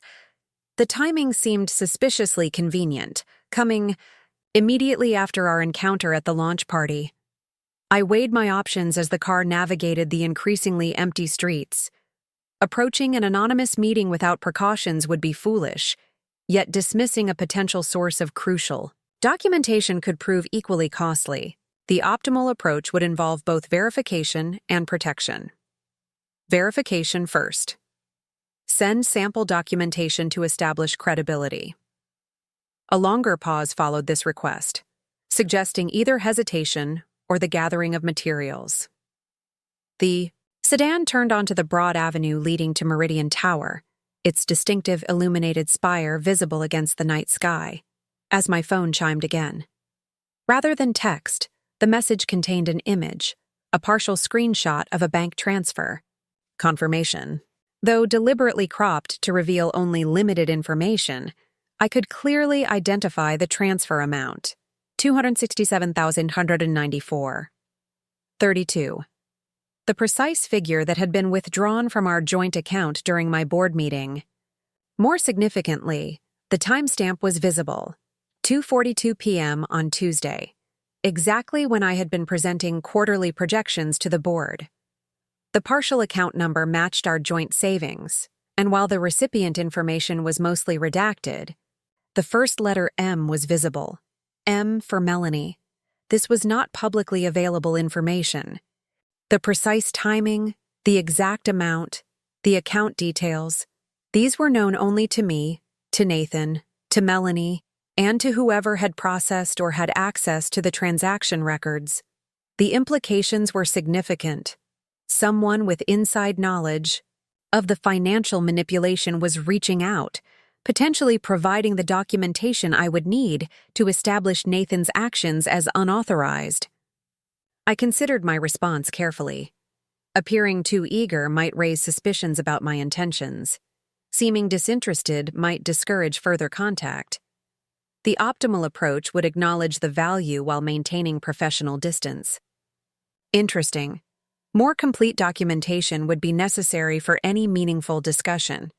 The response came swiftly. Complete records available tomorrow, including communications about timing specifically during your board meeting. 10 a.m. The bench. As the car pulled into the private executive entrance of Meridian Tower, I made my decision. The meeting warranted attention, though with appropriate precautions and verification protocols. I would not go alone, despite the instruction. Financial expertise had taught me that unilateral action based on partial information rarely yielded optimal results. Will consider? No commitments. My deliberately non-committal response would preserve flexibility while neither confirming nor denying my intentions. As I stepped from the car into the secure entrance vestibule, I nodded my thanks to the driver and slipped my phone into my coat pocket, mind already shifting to next steps. The executive elevator required both keycard and biometric confirmation, standard security for the financial headquarters that managed billions in global transactions. As I ascended to the executive floor, I reflected on the events reshaping my personal and professional landscape with remarkable speed. 3 days ago, I had been CFO of Meridian Global and wife of Nathan Harrington, balancing the demands of corporate leadership with the increasingly distant marriage to a creative professional whose career I had supported for 12 years. Now, I stood in a transformed reality, still CFO but no longer wife, financially diminished but strategically mobilizing, watching from the periphery as Nathan and Melanie launched their venture with resources they had taken without consent during my professional obligations. The elevator doors opened to the hushed elegance of the executive floor, all muted lighting, subtle art installations, and the understated luxury that conveyed financial stability without ostentation. The security guard at the central desk nodded, respectfully as I passed, accustomed to executives keeping irregular hours during critical financial periods. "Evening, Ms. Harrington? Working late again?" "Just picking up some materials, Howard," I replied. "Though I may be in early tomorrow as well." "I'll make sure there's fresh coffee in the executive lounge," he offered, the small courtesy reflecting the culture of support Meridian provided its leadership team. My office suite occupied the northeast corner of the building, offering panoramic views of both the financial district and the riverside that gave our city its distinctive character. The apartment connected to my office through a private door, a feature initially designed as a recruitment incentive but which had become increasingly valuable as global market complexities demanded round-the-clock availability for senior executives managing international portfolios. As I entered my office, the automated systems responded to my presence, lights rising to their preferred evening setting, temperature adjusting slightly for comfort, the subtle background hum of the building's systems providing acoustic privacy. I moved directly to my desk, where the secure terminal would give me access to the resources I needed for the next phase of my response. Before focusing on the anonymous message, I needed to document the events of the past 3 days with meticulous precision. Opening my secure personal server, isolated from Meridian's corporate systems to maintain appropriate boundaries between personal and professional matters, I began constructing a comprehensive timeline. Tuesday, 2:30 p.m. Board meeting presentation. Begins Tuesday, 2:42 p.m. Transfer initiated from joint account while I am presenting Tuesday, 4:15 p.m. Board meeting concludes Tuesday, 4:20 p.m. I discover multiple bank notifications Tuesday, 4:25 p.m. Call to bank confirms transfers totaling $267,894. 32 to Melanie Westbrook. Tuesday, 4:45 p.m. Text from Nathan about celebrating new venture Tuesday, 5:10 p.m.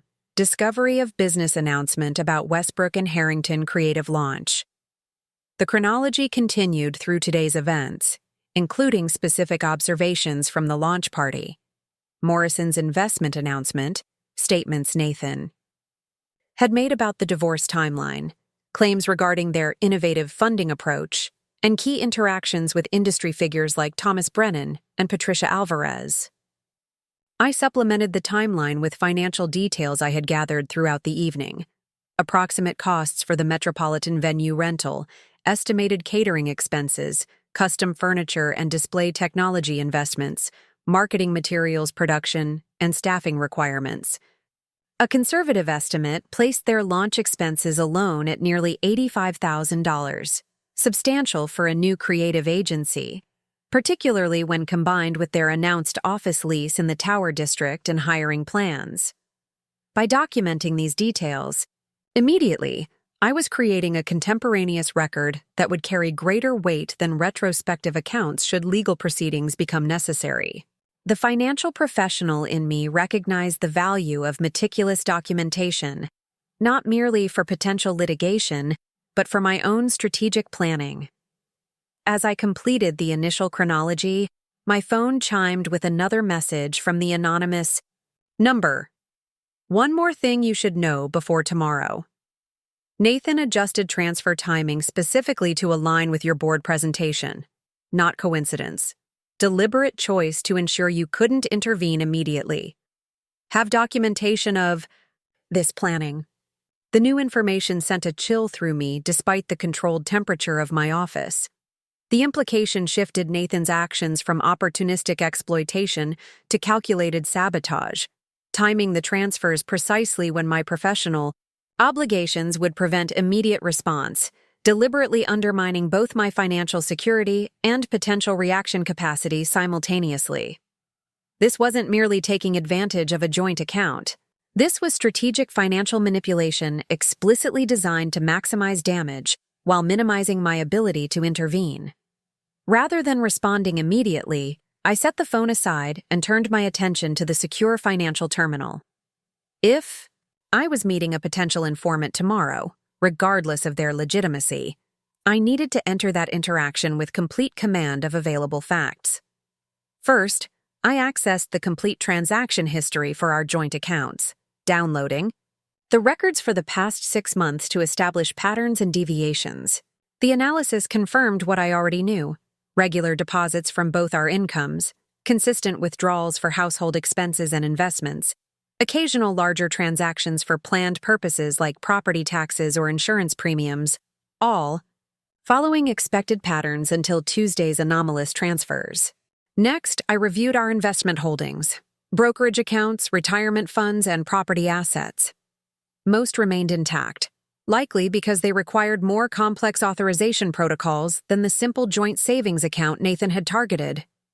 Our primary investment portfolio required dual authentication for significant withdrawals, a security measure I had insisted upon when we consolidated our long-term financial planning. While examining these accounts, I discovered something puzzling.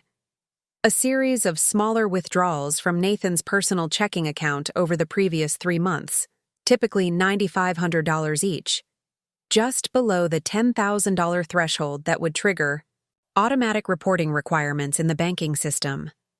These transactions had begun shortly after Melanie joined Carson Media as marketing director, suggesting their relationship, and potentially their business planning, had been developing. Well before Nathan's departure announcement, the pattern suggested deliberate financial preparation, establishing resources outside our joint holdings, carefully structured to avoid detection or reporting. This wasn't impulsive action, but calculated extraction. The discovery reinforced my growing certainty. The anonymous message likely came from someone with legitimate access to financial documentation, someone who had observed patterns I was only now discovering. As I continued my analysis, an incoming email notification appeared on my screen. From James Morrison, sent just 20 minutes ago, well after midnight. Subject: Interesting meeting you at Westbrook and Harrington launch, Ms. Harrington, our brief. Conversation this evening left me with several questions regarding creative industry investment structures. While my team has performed standard due diligence on our investment in Westbrook and Harrington Creative, your comments suggested potential considerations we may not have fully explored. If you're amenable, I'd appreciate a more detailed discussion. Perhaps lunch next week? My assistant can coordinate with yours for timing. Particularly interested in your perspective on capitalization verification for creative startups and appropriate documentation standards for initial funding sources. Regards, James Morrison. Morrison Development.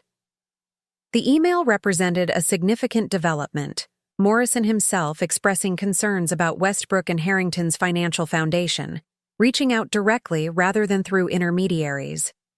My carefully phrased comments at the launch party had evidently registered more deeply than I'd anticipated, prompting the billionaire investor to seek verification outside Nathan and Melanie's carefully constructed narrative. I saved the email, without responding immediately, adding it to my documentation timeline. Morrison's interest created another potential pressure point, one that might prove valuable in the coming confrontation with Nathan. As I continued gathering information, a notification appeared from my building's security system. Someone had requested access to the executive floor at nearly 1 a.m. The security protocol routed the request to my phone, displaying the visitor's identification. Thomas Brennan. The venture capitalist's appearance at this hour was unexpected, to say the least. I activated the communication system. Mr. Brennan, this is a surprising time for a visit. His voice came through clearly, professional despite the unusual hour. Ms. Harrington, I apologize for the timing. After our conversation this evening, I conducted some preliminary research that revealed information I believe warrants immediate attention. Given the sensitivity of the matter, I preferred direct communication rather than electronic channels. His caution made sense from a security perspective, though the urgency suggested information of significant relevance to my situation. After brief consideration, I authorized access, instructing security to escort him to the executive conference room adjacent to my office rather than my private space, maintaining appropriate professional boundaries while acknowledging the potential value of his information. As I awaited his arrival, I glanced again at the mysterious text messages, the email from Morrison, and my detailed financial analysis. Whatever path forward emerged from these developing threads, one thing was becoming increasingly clear. Nathan's carefully orchestrated triumph was built on a far more vulnerable foundation than he realized.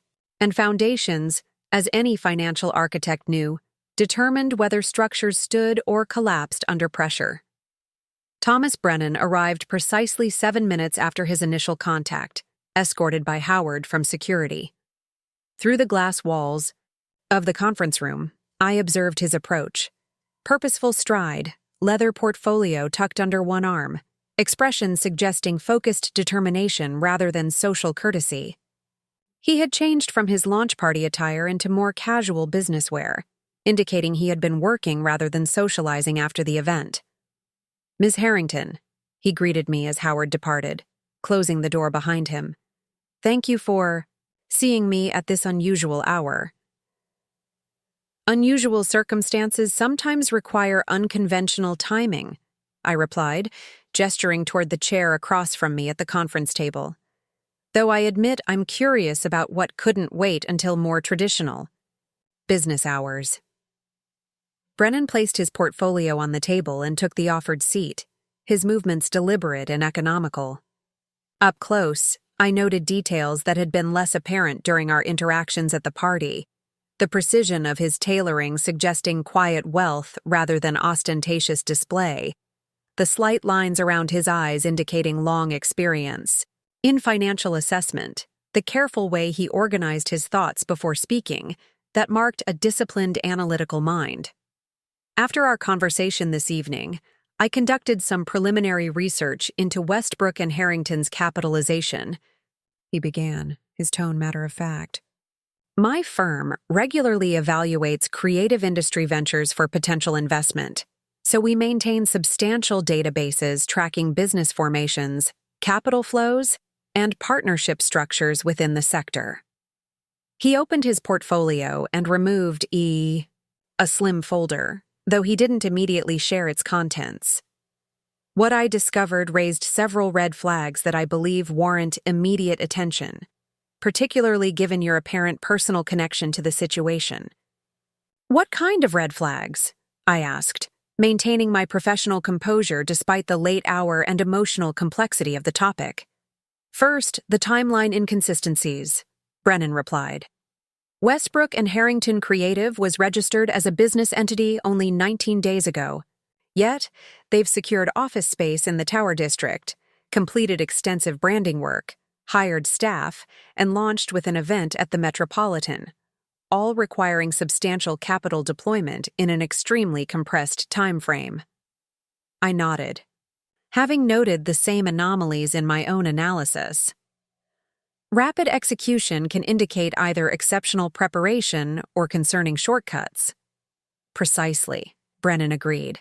"In evaluating startup ventures, we typically look for methodical deployment of capital, strategic allocation that builds sustainable infrastructure.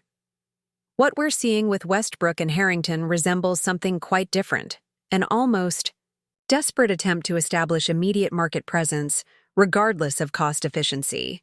He opened the folder and turned it so I could see its contents, a series of business filings, property lease registrations, and vendor contracts, all obtained through his firm's access to commercial databases.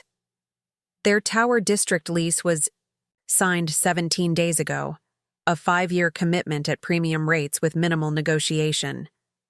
They paid an extraordinary security deposit, triple the standard rate, to secure immediate occupancy without the usual financial verification process.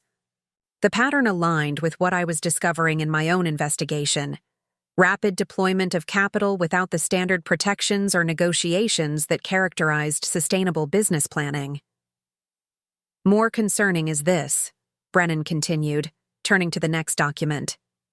4 separate wire transfers to various vendors within a 48-hour period, all originating from a personal account rather than a properly structured business account with appropriate separation between personal and commercial assets. He looked up from the documents, meeting my gaze directly. "In venture evaluation, we consider such patterns significant risk indicators, suggesting either inexperience with proper business formation or, more troublingly, an attempt to establish operations before potential complications might arise."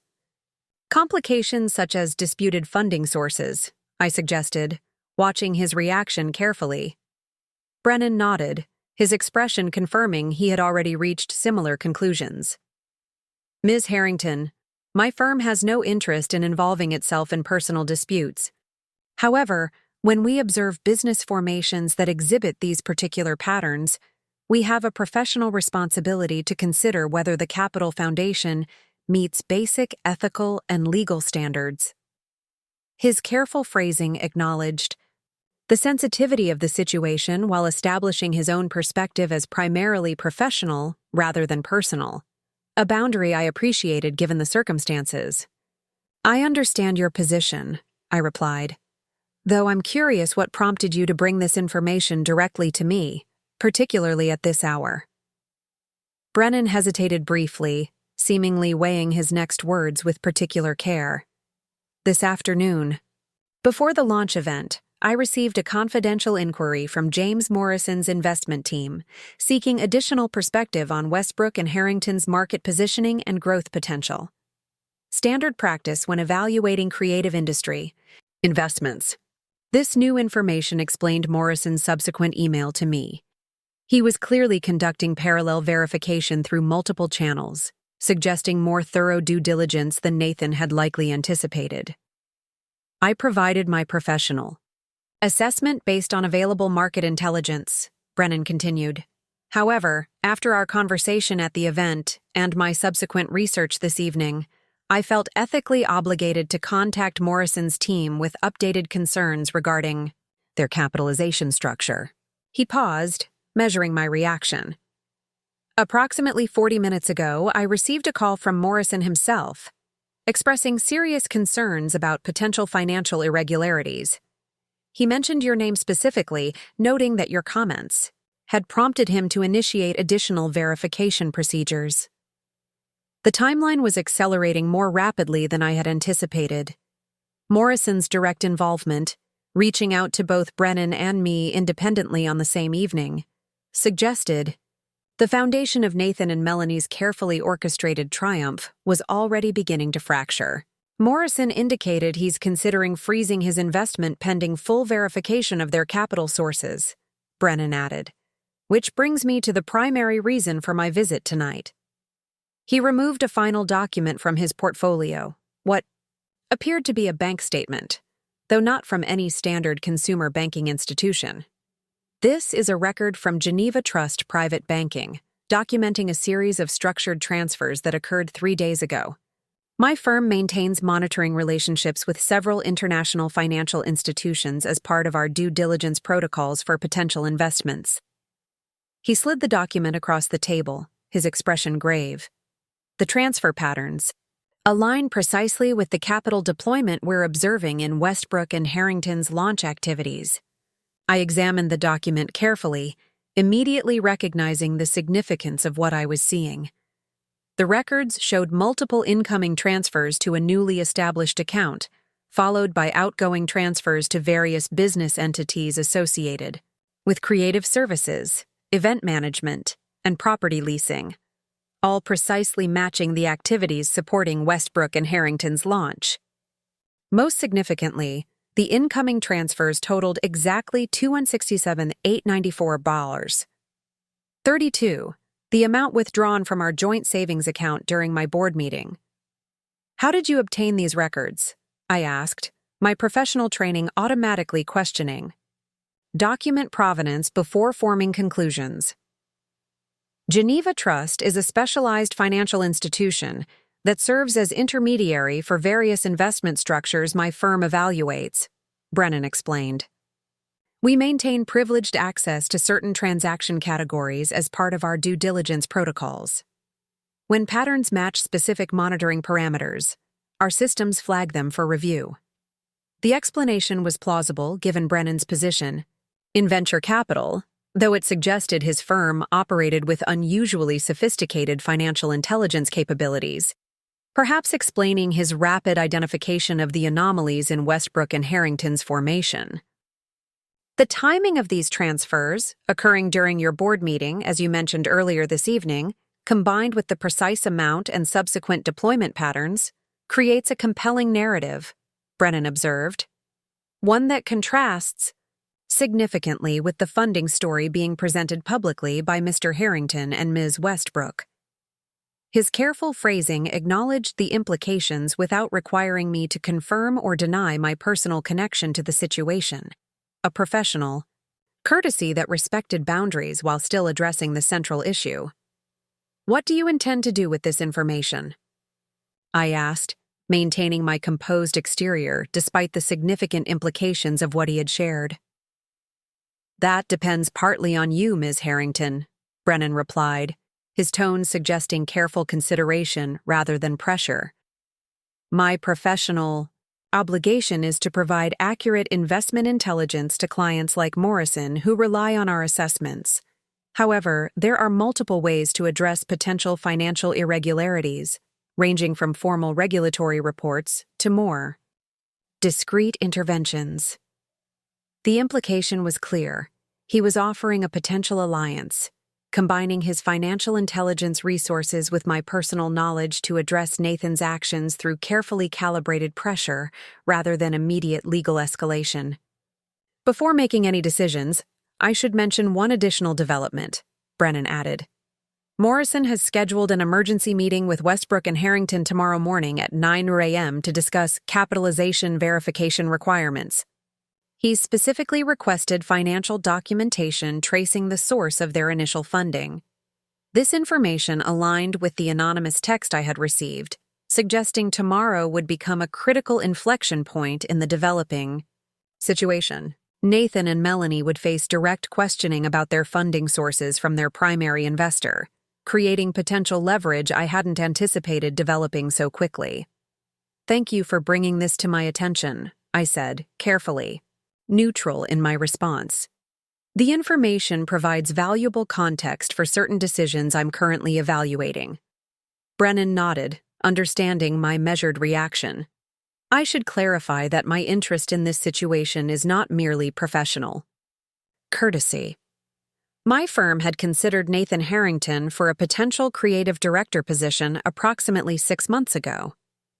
During our evaluation process, we identified concerning patterns in his financial management approach that ultimately led us to pursue other candidates. This revelation added another layer to Brennan's involvement, suggesting his awareness of Nathan's tendencies predated the current situation. "What kind of patterns?" I asked, professionally curious despite the personal implications. "Primarily an inconsistency between his creative brilliance and his financial judgment," Brennan explained. "His portfolio demonstrated exceptional creative vision, but our background assessment revealed multiple instances of questionable financial decisions, using client advances to cover personal expenses, commingling project funds, structuring compensation in ways that prioritized immediate gratification over sustainable growth." The description aligned with behaviors I had observed throughout our marriage: Nathan's tendency to view financial resources as tools for creative execution rather than assets requiring careful stewardship. I had attributed these tendencies to the natural tension between creative and financial perspectives, compensating through my own careful management of our shared resources. Now I recognized that what I had interpreted as complementary differences might have been more fundamental character indicators, patterns that others like Brennan had identified as professional red flags. "None of these observations constituted legal violations," Brennan continued, "but collectively they suggested a professional who prioritized creative achievement over financial integrity, a concerning combination in leadership positions." "I appreciate your candor," I replied, carefully maintaining my professional boundaries despite the personal relevance of his observations. "And your discretion in bringing this information directly to me rather than distributing it more broadly." Brennan gathered his documents, returning them to his portfolio with the same precision that characterized his analysis. "Financial integrity matters to those of us who build careers on trust and verification, Ms. Harrington. When we observe potential violations of that integrity, we have a professional responsibility to address them, particularly when they might impact reputable investors like Morrison." As he prepared to depart, he placed a business card on the table between us, different from the one he had offered earlier, this one containing only a direct mobile number rather than his firm's contact information. Should you decide to address this situation in a structured manner that protects legitimate financial interests while minimizing unnecessary public complications, I'm available to discuss potential approaches. My firm has considerable experience in financial recovery strategies that prioritize resolution over punishment.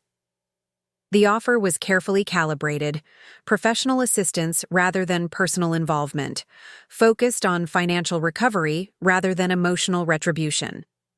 "I'll keep that in mind," I said, rising as he did, "though I haven't yet determined my preferred approach to this situation." "Of course," Brennan acknowledged, "though based on Morrison's timeline, certain options may have limited availability after tomorrow morning's meeting." As Howard arrived to escort him back to the building exit, Brennan paused at the conference room door. "One final observation, if I may. In my experience evaluating hundreds of business ventures, I've found that those built on misappropriated resources rarely achieve sustainable success, regardless of their creative potential. The foundation matters more than most creative professionals realize." With that parting insight, he departed, leaving me alone with the implications of what he had shared and the decisions that now required immediate attention. The conference room felt suddenly quiet, the muted hum of building systems providing acoustic privacy for the thoughts now racing through my analytical mind. Brennan's information had accelerated my understanding of both Nathan's actions and the potential leverage points available for response. Morrison's meeting tomorrow morning created an immediate timeline, a moment when Nathan and Melanie would face direct questioning about their funding sources, potentially exposing the unauthorized transfers if they failed to produce convincing documentation of legitimate capitalization. The anonymous text message suggesting a 10 a.m. meeting at Riverside Park now seemed potentially connected to these developments, perhaps someone from Morrison's team offering additional intelligence after the verification meeting. As I returned to my office, the city lights visible through the panoramic windows, I considered my options with the disciplined analysis that had built my financial career. The situation had evolved from personal betrayal to potential financial fraud, with implications for multiple stakeholders: Morrison's investment, Pinnacle's client relationship, the employees Nathan and Melanie had already hired based on their apparent financial stability. The path forward would require careful calibration, addressing the unauthorized transfers while maintaining my professional reputation and minimizing collateral damage to innocent parties. Nathan had created this situation through his actions during my board meeting, but the resolution would be shaped by my decisions in the hours ahead. I turned back to my secure terminal, the chronology I had been building now supplemented by Brennan's additional intelligence. Whatever approach I selected, it would be based on complete information and strategic consideration rather than emotional reaction, exactly the disciplined analysis that Nathan had consistently underestimated throughout our marriage. As the first hints of dawn began to lighten the eastern sky beyond the city's skyline, I finalized my strategic approach for the coming day, not a plan for revenge, but a carefully structured response that would address the unauthorized transfers while preserving my professional standing and financial security. Nathan believed he had executed a flawless transition from our marriage to his new venture with Melanie. Tomorrow would reveal how profoundly he had miscalculated both the consequences of his actions and my capacity to respond effectively. Dawn broke over the city with the muted golden light of early autumn, filtering through the floor-to-ceiling windows of my office and transforming the polished surfaces from their nighttime shadows into planes of warm illumination. I had remained at Meridian Tower through the night, alternating between strategic planning and brief periods of rest on the sofa in my executive apartment, a practical approach that kept me focused on the tasks at hand rather than returning to the empty townhouse filled with reminders of Nathan's betrayal. The quiet hours had been productive. I had compiled comprehensive documentation of the unauthorized transfers, constructed a detailed timeline of Nathan and Melanie's business formation activities, and prepared 2 distinct response strategies depending on how events unfolded at Morrison's verification meeting. Now, with several hours remaining before any direct action would be required, I allowed myself a moment of reflection on the path that had led to this inflection point. I moved to the eastern windows, watching the sun rise over the financial district where I had built my career while simultaneously supporting Nathan's creative ambitions. 12 years of partnership, professional, financial, emotional, dissolved by calculated betrayal during my board presentation. The symmetry was painful, yet illuminating. While I had been demonstrating my financial stewardship to Meridian's leadership, Nathan had been systematically dismantling our shared financial foundation. My executive assistant, Diana, arrived precisely at 6:30 a.m., unsurprised to find me already working. Over 8 years of supporting my role at Meridian, she had become accustomed to my intensive work patterns during critical financial periods. "Good morning," she greeted me, setting a fresh cup of coffee on my desk, prepared exactly as I preferred without requiring instruction. "I see we're operating in crisis mode. What do you need?" Diana's directness was one of her most valuable qualities. She didn't waste time with unnecessary pleasantries when the situation clearly required focused action. "Two pressing matters," I replied, appreciating her efficiency. "First, James Morrison has requested a lunch meeting next week to discuss creative industry investment strategies. Please coordinate with his office for timing, but ensure it doesn't conflict with the Asian markets call on Wednesday." She nodded, making a note in her tablet. "And the second matter? I need comprehensive background research on Melanie Westbrook, professional.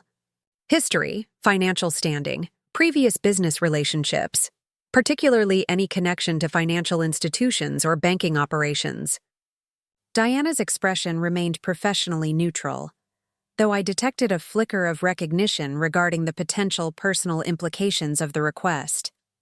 To her credit, she maintained our established boundary between professional support and personal involvement. "Timeline for the research?" she asked simply. "As soon as possible. Prioritize professional affiliations and financial connections over personal background. I'll have preliminary information within 2 hours," she confirmed. "Anything else for immediate attention?" I considered the developing situation carefully. "Yes. Please contact our outside counsel at Hargrove and Mitchell. I'll need a brief consultation regarding financial recovery options for unauthorized transfers from joint accounts, preferable before 9:00 a.m. if possible." Diana nodded, making another note. "I'll make the arrangements immediately. Should I hold all routine matters until further notice?" "Yes, except for the quarterly compliance certification. That deadline remains non-negotiable regardless of other developments." With that direction provided, Diana withdrew to her adjacent office, already initiating the requested actions with her characteristic efficiency. Her capacity to execute complex tasks without requiring extensive explanation represented exactly the kind of professional support that had enabled my advancement at Meridian. Competent, discreet, and focused on results rather than process. As Diana managed these immediate tasks, I returned to my reflection on the situation's evolution. Nathan had consistently underestimated my financial capabilities throughout our marriage, viewing my professional expertise as somehow separate from our personal financial management, a compartmentalization that had ultimately enabled his miscalculation regarding the consequences of his actions. My phone signaled an incoming text from the same anonymous number that had contacted me last night. "Morrison meeting with WH Creative, moved to 8:30. Be at Riverside Park by 9:15 for immediate update. Critical documentation available." The accelerated timeline suggested increasing pressure on Nathan and Melanie's narrative. Morrison moving more aggressively than anticipated to verify their financial foundations. I still hadn't determined whether to attend the anonymous meeting, but the developing situation warranted continued monitoring of all potential intelligence sources. At 7:15 a.m., Diana returned with confirmation that Hargrove and Mitchell's senior partner specialized in financial recovery would be available for a secure video consultation at 8:00 a.m. She also provided the first elements of Melanie Westbrook's professional background, a comprehensive CV that revealed an interesting pattern in her career progression. She's moved through 5 agencies in 7 years, Diana noted, highlighting relevant sections. Each transition coincided with major client acquisitions at her new agency. The industry pattern suggests she may leverage existing client relationships during her transitions.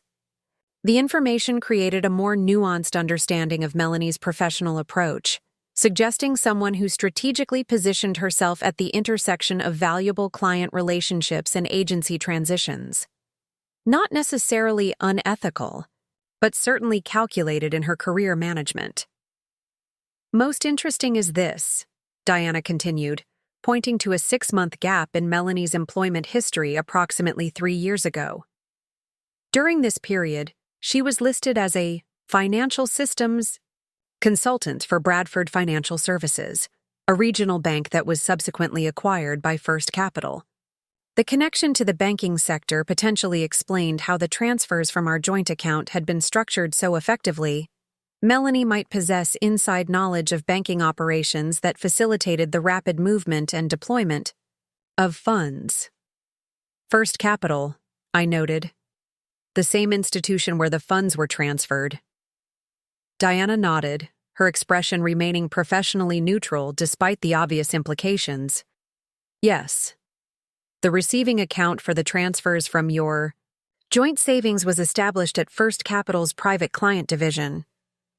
The pattern was becoming clearer, not merely opportunistic betrayal, but carefully orchestrated financial extraction, potentially leveraging Melanie's banking connections to optimize execution.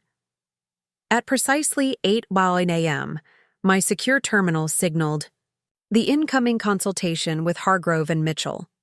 Eleanor Hargrove herself appeared on the screen, the firm's founding partner and a recognized authority on financial recovery strategies. Her presence rather than a junior associate indicated that Diana had effectively communicated the significance of my consultation request. Alexandra? Eleanor greeted me, her expression suggesting focused attention rather than social courtesy. Diana indicated this concerns unauthorized transfers from joint accounts with time-sensitive implications. Correct, I confirmed, appreciating her directness.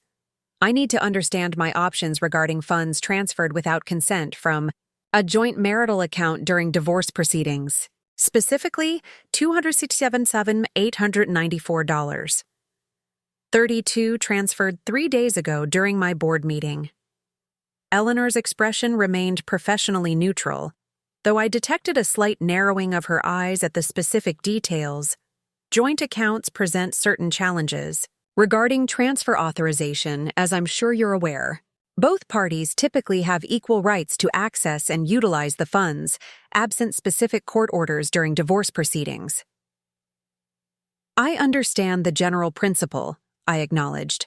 However, these specific circumstances involve transfers, deliberately timed to occur during my board meeting when I could not reasonably monitor or respond to account notifications. Additionally, the funds were immediately deployed for business formation activities that excluded me despite being sourced from joint marital assets. Eleanor nodded thoughtfully. The timing element creates potential grounds for financial recovery under improper self-dealing provisions, particularly if you can demonstrate the transfers were deliberately structured to prevent your awareness or response. I have documentation confirming the transfers occurred precisely during my board presentation schedule, which was known to my husband in advance. That timing correlation helps establish intent, Eleanor confirmed. What's your preferred outcome in this situation? Full recovery of the transferred funds, partial recovery with negotiated settlement, or something else entirely? The question cut to the heart of my strategic considerations. While complete financial recovery represented the optimal financial outcome, the broader implications for my professional reputation and future arrangements required more nuanced consideration. My primary objective is establishing proper accountability for unauthorized utilization of joint assets, I replied carefully. The specific recovery structure is flexible, provided it appropriately addresses both the financial impact and the underlying breach of financial responsibility. Eleanor's expression suggested professional approval of my approach, focusing on principles and accountability rather than purely punitive objectives. Based on what you've described, you have several options, she outlined.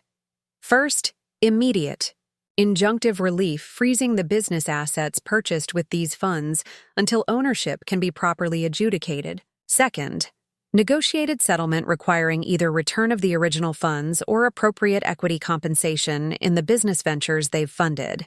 Third, formal legal proceedings for financial misconduct, which would likely involve regulatory authorities given the substantial amount involved. The options aligned with the strategic pathways I had been considering, though Eleanor's expertise provided additional validation and refinement of the potential approaches.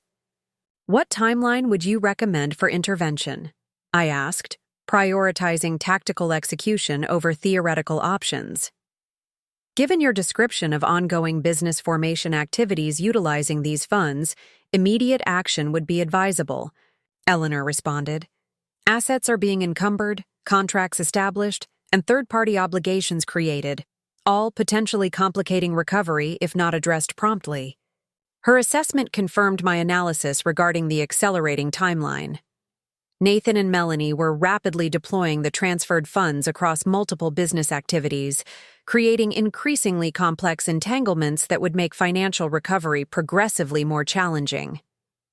I'm prepared to move forward today, I confirmed. What specific documentation would optimize our position? Eleanor outlined precise requirements: transaction records, communication evidence regarding timing, documentation of knowledge regarding my board meeting schedule, and verification of fund deployment for business activities that excluded my participation despite utilizing marital assets. As our consultation concluded, Eleanor provided one final observation. Alexandra, in my experience with financial recovery cases, the most effective resolutions often involve strategic leverage at moments when counterparties are particularly vulnerable to verification requirements. If your husband has utilized these funds to secure investment or client relationships based on misrepresentations regarding their source, that creates a potential inflection point for negotiated resolution. Her insight aligned perfectly with the developing situation involving Morrison's verification meeting scheduled for 8:30 a.m., creating exactly the leverage point she had described. After the consultation ended, I reviewed the comprehensive strategy I had developed overnight, now refined with Eleanor's expert input and Diana's research regarding Melanie's banking connections. The approach balanced multiple objectives: financial, recovery, professional reputation management, and appropriate accountability for Nathan's actions, while maintaining the disciplined focus that had characterized my career. Diana returned with additional research findings as I completed my strategic review. I've identified something potentially significant, she reported. Melanie Westbrook's former supervisor at Bradford Financial was Thomas Carlson, currently head of private banking at Geneva Trust. The connection completed another piece of the puzzle, explaining how the transferred funds had moved through the Geneva Trust accounts Brennan had identified in his documentation. Not merely opportunistic betrayal, but a carefully structured financial extraction utilizing Melanie's professional network to optimize execution. As 8:30 a.m. approached, the time of Morrison's verification meeting with Nathan and Melanie, I prepared for the next phase of my response. Whether I decided to meet the anonymous source at Riverside Park or pursue other intervention approaches, the coming hours would determine how this situation evolved from betrayal to accountability. My phone vibrated with an incoming call from an unlisted number. Answering, I heard the carefully measured voice of James Morrison himself. Ms. Harrington, my apologies for the early call. I believe we have a mutual interest in discussing certain financial arrangements before my meeting with Westbrook and Harrington Creative this morning. The direct contact from Morrison, bypassing assistance and scheduling protocols, indicated The situation was accelerating even more rapidly than I had anticipated. "I'm available immediately," I confirmed, recognizing the strategic value of this unexpected development. "Excellent," Morrison replied. "My car is currently approaching Meridian Tower. Could you join me for a brief conversation before my verification meeting with Mr. Harrington and Ms. Westbrook?" The invitation created an unexpected opportunity to shape Morrison's understanding before his direct engagement with Nathan and Melanie, potentially the most effective leverage point yet in addressing the unauthorized transfers. "I'll meet you in the executive lobby in 5 minutes," I confirmed. As I gathered the essential documentation for this impromptu meeting, I reflected on how dramatically circumstances had evolved in just 3 days. From discovering the unauthorized transfers during my board meeting to now potentially influencing a billionaire investor's approach to verification requirements. Nathan had calculated that I would be too professionally constrained, too emotionally devastated, or too concerned with appearances to respond effectively to his actions. He had fundamentally misjudged both my capabilities and my determination, a miscalculation that was about to have significant consequences for his carefully orchestrated transition. The path forward remained complex, requiring careful calibration of response rather than emotional reaction. But for the first time since discovering the transfers during my board presentation, I felt fully aligned with the disciplined strategic thinking that had built my career, applying financial expertise not just to corporate challenges but to addressing this profound personal and financial betrayal. As I prepared to meet Morrison, I knew that the coming hours would transform this situation from devastating revelation to structured resolution, guided not by vindictiveness, but by the same principles of accountability and financial integrity that had shaped my professional success. James Morrison's car, a stately black Mercedes with discreet tinted windows, idled at Meridian Tower's executive entrance as I emerged from the lobby. The driver opened the rear door with practiced efficiency, revealing Morrison in the spacious interior, dressed in a tailored charcoal suit that suggested business formality despite the early hour. He was alone, without the assistants or advisors that typically surrounded figures of his prominence, an intentional choice that indicated both the sensitivity and significance of our discussion. "Ms. Harrington," he greeted me as I joined him, his tone cordial but direct. "Thank you for accommodating this unconventional meeting request." "Circumstances occasionally require flexible approaches," I replied, settling into the supple leather seat opposite him as the driver closed the door, sealing us in the privacy of the vehicle's cabin.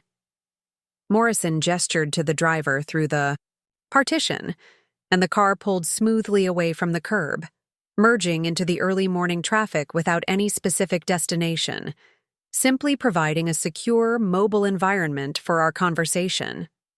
"I'll be direct," Morrison began, his expression reflecting the serious purpose behind this meeting. "Last night's launch event for Westbrook and Harrington Creative raised several questions regarding their capitalization structure, questions that became considerably more pointed following my conversations with both you and Thomas Brennan."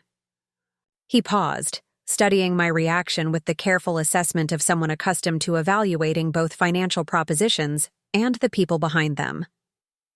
"This morning, I received documentation suggesting potential irregularities in the funding source for their agency launch.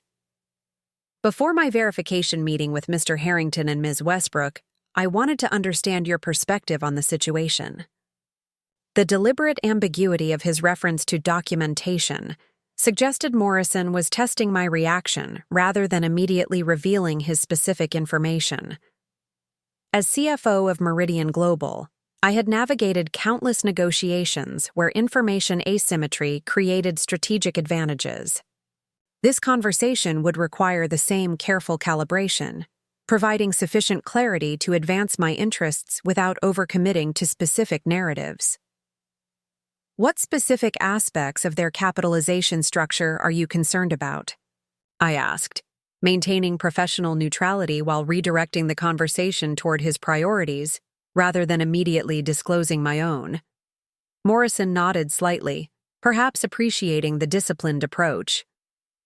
The primary concern involves the source of their initial funding, approximately $267,000 deployed across various launch activities within an unusually compressed timeframe.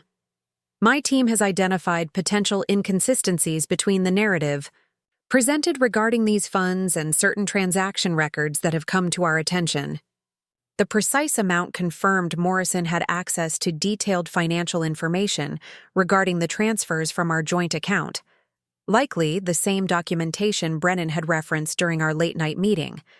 The situation was developing, exactly as Eleanor Hargrove had suggested, a strategic leverage point created by verification requirements from a significant stakeholder.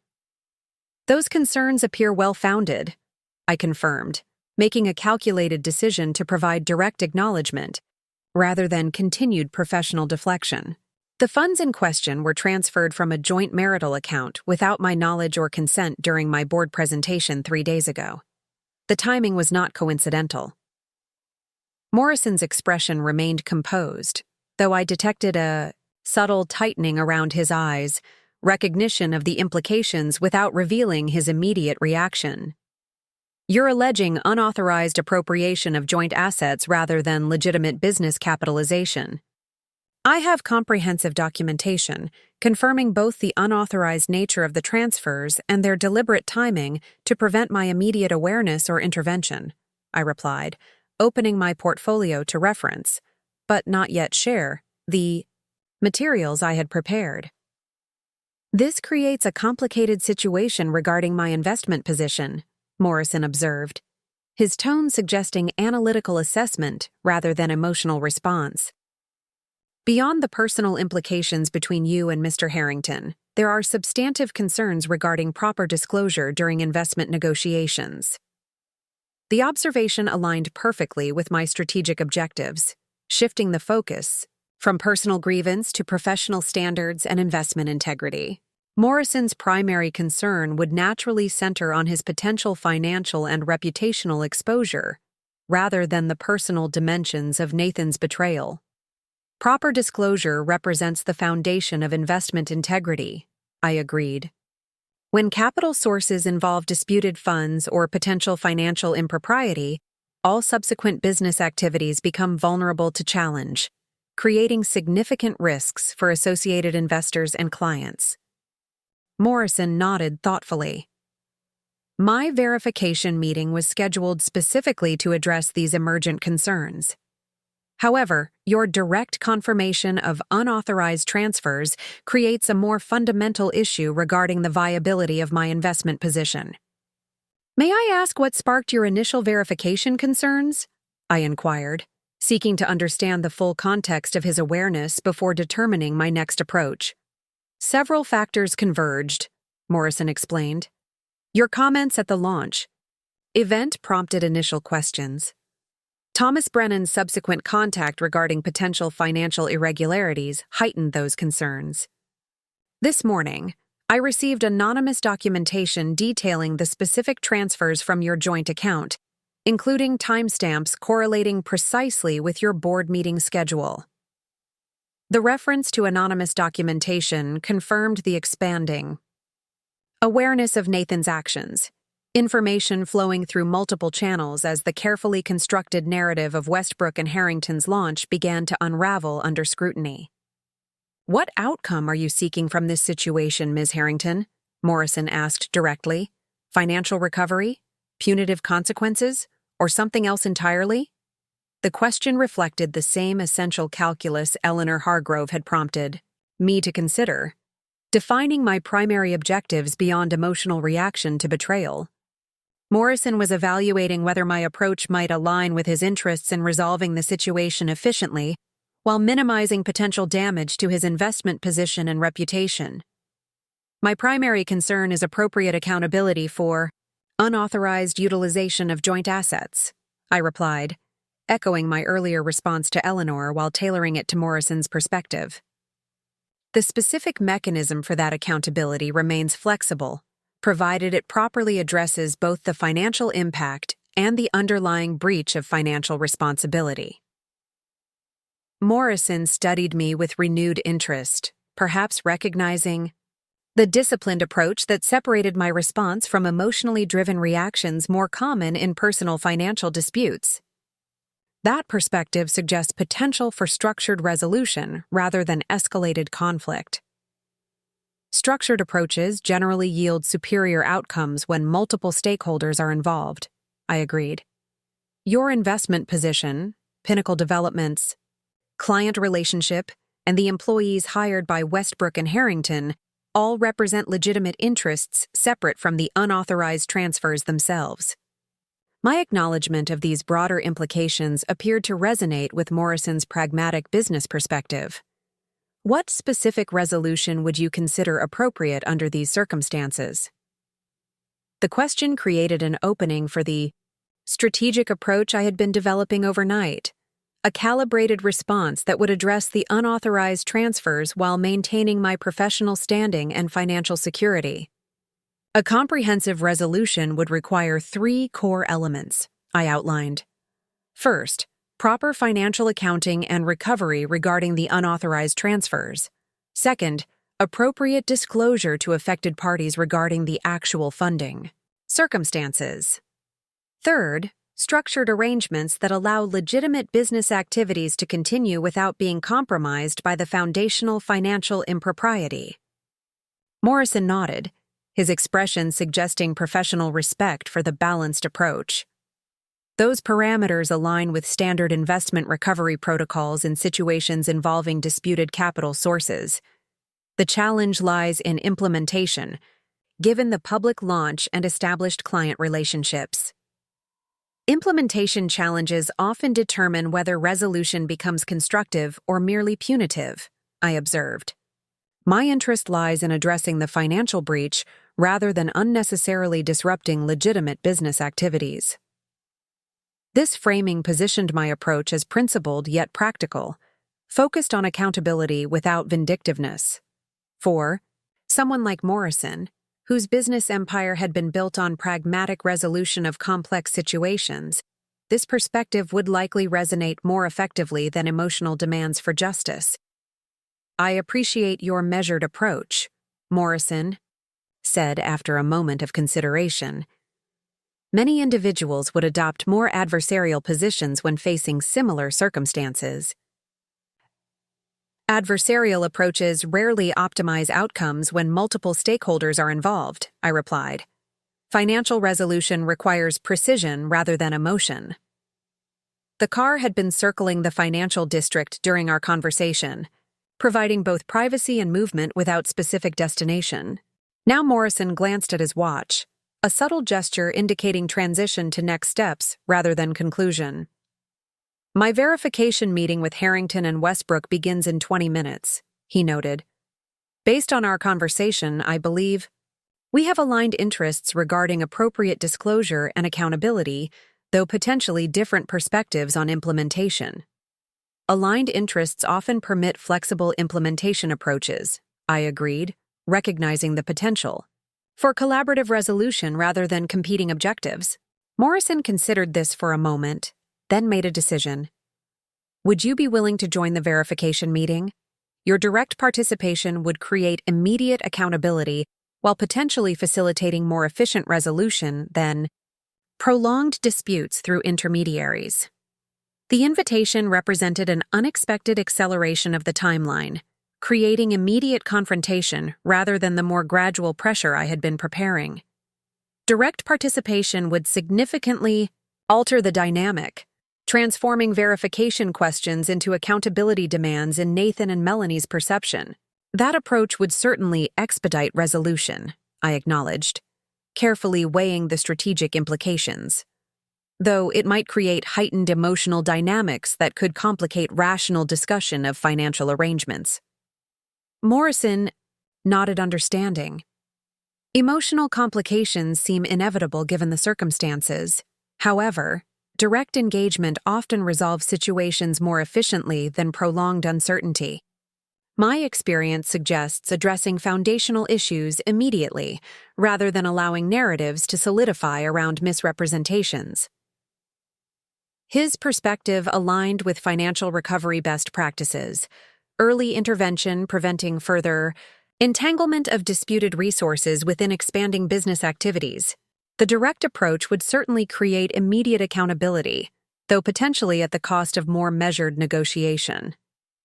"What specific role would you envision for me in this meeting?" I asked, evaluating the practical implementation, rather than merely the conceptual approach. "Observer initially," Morrison replied. "I would begin with standard verification questions regarding their capitalization structure. Their responses would determine whether and when your direct participation becomes appropriate.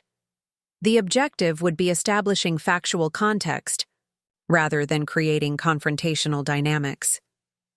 The proposed structure offered reasonable balance, creating accountability without immediately escalating to direct confrontation. It would allow Nathan and Melanie's own responses to determine the subsequent course of the meeting, rather than beginning with accusations." "That approach seems appropriate given the circumstances," I agreed, after careful consideration. "Though, I would want to ensure the discussion remains focused on financial accountability, rather than personal grievances." "Absolutely," Morrison confirmed.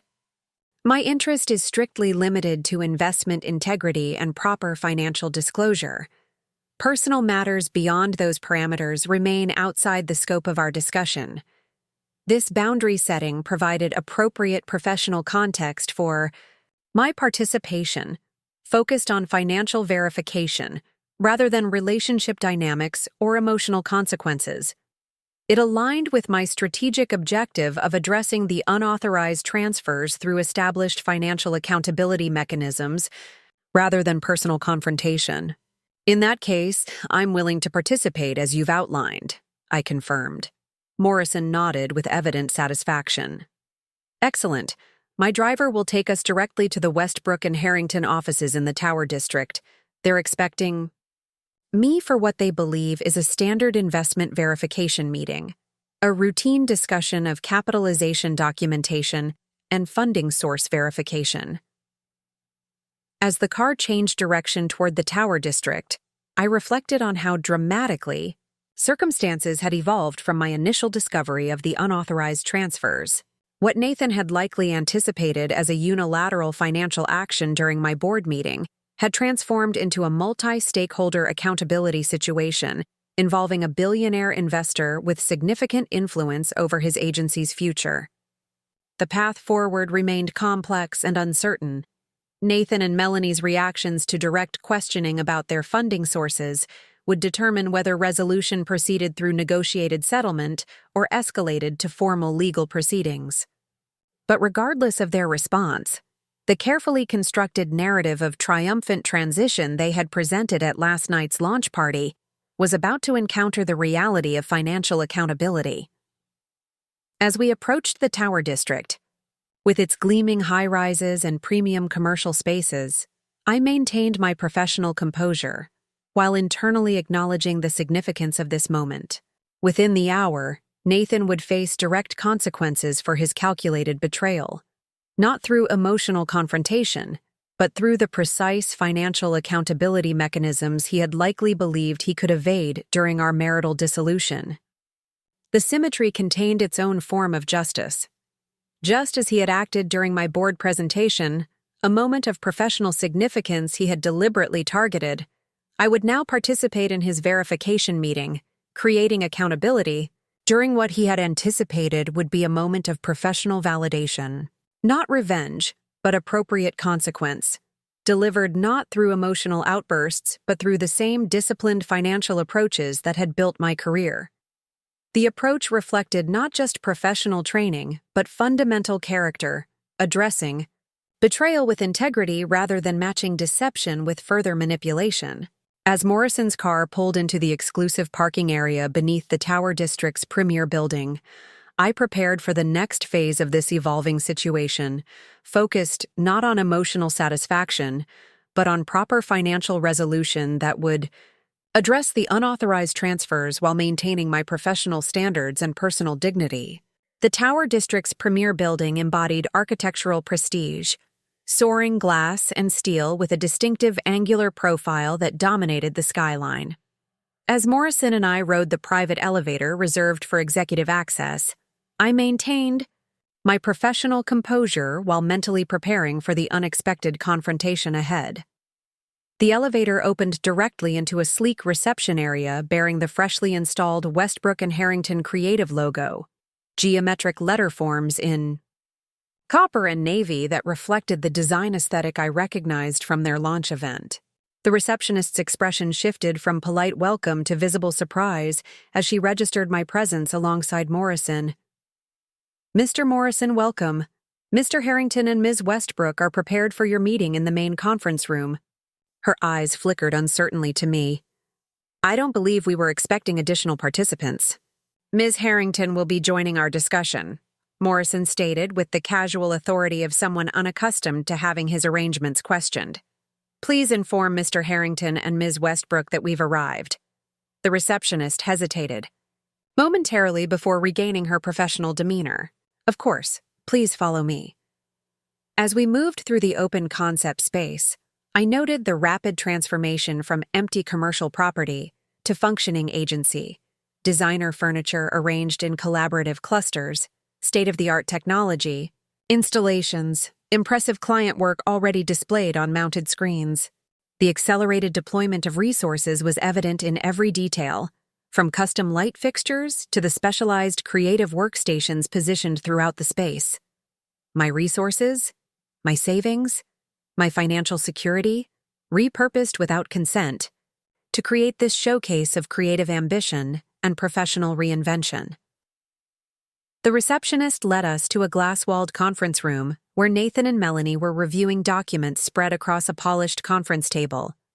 Their expressions, as they looked up at our entrance, captured the entire spectrum of recognition, surprise, and calculation in rapid succession. Nathan recovered first, rising with the practiced networking smile I knew so well, though it failed to reach his eyes, which remained fixed on me with unmistakable alarm. "James, welcome," he greeted Morrison, then hesitated as he struggled to determine the appropriate acknowledgement of my presence. "Alexandra, this is unexpected. Ms. Harrington will be joining our verification discussion," Morrison explained, his tone suggesting this was a routine business arrangement rather than the dramatic confrontation it represented. Given her financial expertise and specific knowledge regarding your capitalization structure, her perspective seemed valuable for our discussion. Melanie remained seated, her expression carefully controlled though her posture had visibly tensed. "How considerate," she commented, her tone maintaining professional courtesy while her eyes assessed me with new wariness. "Though this deviates from our expected meeting format. Verification processes occasionally require adaptive approaches," Morrison replied as he took a seat at the head of the conference table, "particularly when new information emerges regarding funding sources." I selected a seat opposite Nathan and Melanie, placing my portfolio on the table before me without immediately opening it, its presence a silent reminder of the documentation it contained. The physical positioning created natural confrontation, dynamics. Morrison at the head as the authority figure, Nathan and Melanie on one side representing their partnership, and me on the opposite side representing the questioning of their narrative. "Before we begin," Nathan said, attempting to regain control of the situation, "perhaps you could clarify the specific purpose of Alexandra's participation. Our understanding was that this meeting would focus on standard investment verification, protocols between Westbrook and Harrington and Morrison Development." His deliberate framing attempted to position me as an interloper in a business discussion rather than a directly affected stakeholder in the financial matters under examination. The strategy was familiar, using procedural objections to deflect substantive accountability, a tactic I had observed throughout his professional career. "That remains our focus," Morrison confirmed. "Ms. Harrington's participation relates directly to questions regarding your initial capitalization, specifically, the source of approximately $267,000 deployed across your launch activities. The precise figure hung in the air between us, an unmistakable reference to the exact amount transferred from our joint account. Nathan's expression remained composed, though I detected the slight muscle tension in his jaw that always betrayed his internal stress during challenging negotiations. Our initial capitalization came from various sources, Nathan replied carefully. Personal investment, advanced client retainers, and strategic partnership arrangements. Standard funding approaches for creative startups. The deliberate vagueness contrasted sharply with the precision of Morrison's reference, attempting to dilute the specific transfer amount within broader funding categories. It was a textbook deflection strategy, acknowledging the general topic while avoiding the specific accountability point. Perhaps we should be more precise, Morrison suggested, his tone remaining conversational, though his gaze had sharpened. My team has identified a series of transfers totaling exactly $267,194.32 that funded your initial operations. These transfers originated from a joint account held by you and Ms. Harrington, with the transactions occurring 3 days ago between 2:30 p.m. and 3:15 p.m. We're seeking verification regarding the authorization and disclosure protocols for these specific transfers. The clinical precision of Morrison's statement eliminated any possibility of continued vagueness. Nathan glanced briefly at Melanie before responding, their silent exchange suggesting they had not anticipated this level of specific knowledge regarding their funding source. The funds represent part of our divorce settlement, Nathan stated, pivoting to the same narrative he had presented at the launch party. Financial separations during marital dissolution are standard procedure. Interesting characterization, Morrison observed, particularly since no formal settlement had been established at the time of transfer, and the transactions occurred specifically during Ms. Harrington's board meeting presentation, timing that prevented immediate awareness or response. The direct acknowledgement of the timing correlation created visible tension in Nathan's composure. This was no longer a situation he could navigate through practiced networking charm or creative narrative construction. Morrison had specific, documented knowledge that contradicted his preferred framing.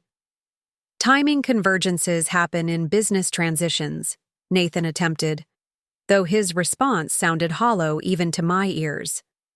Alexandra's schedule has always been filled with corporate obligations. Let's be entirely direct, Morrison suggested, his patient tone belied by the intensity of his gaze. Were these transfers specifically authorized by both account holders, or did you execute them unilaterally during Ms. Harrington's board presentation? The question eliminated all remaining space for deflection or recharacterization. Nathan's expression hardened as he recognized the futility of continued narrative management with someone possessing such specific documentation. Joint accounts provide equal access rights to both parties, he stated, shifting to a legal justification approach. Formal authorization protocols aren't typically required for transactions between marital partners, even during separation proceedings. Equal access rights differ significantly from proper financial disclosure during investment negotiations, Morrison countered. When seeking capital investment, standard protocols require transparent disclosure of all funding sources, particularly those involving potential legal disputes regarding authorization. Melanie, who had remained strategically silent during this exchange, apparently decided intervention was necessary as the conversation moved firmly into territory threatening their investment relationship. James, she began, using the familiar address to establish connection. Business formations during personal transitions often involve complex financial arrangements. We believed the capitalization details were appropriately communicated during our investment discussions, focusing on the operational deployment rather than the specific sourcing mechanics. Her attempt at redirection, shifting focus from authorization questions to operational outcomes, reflected skilled crisis management, but Morrison remained focused on the fundamental disclosure issue.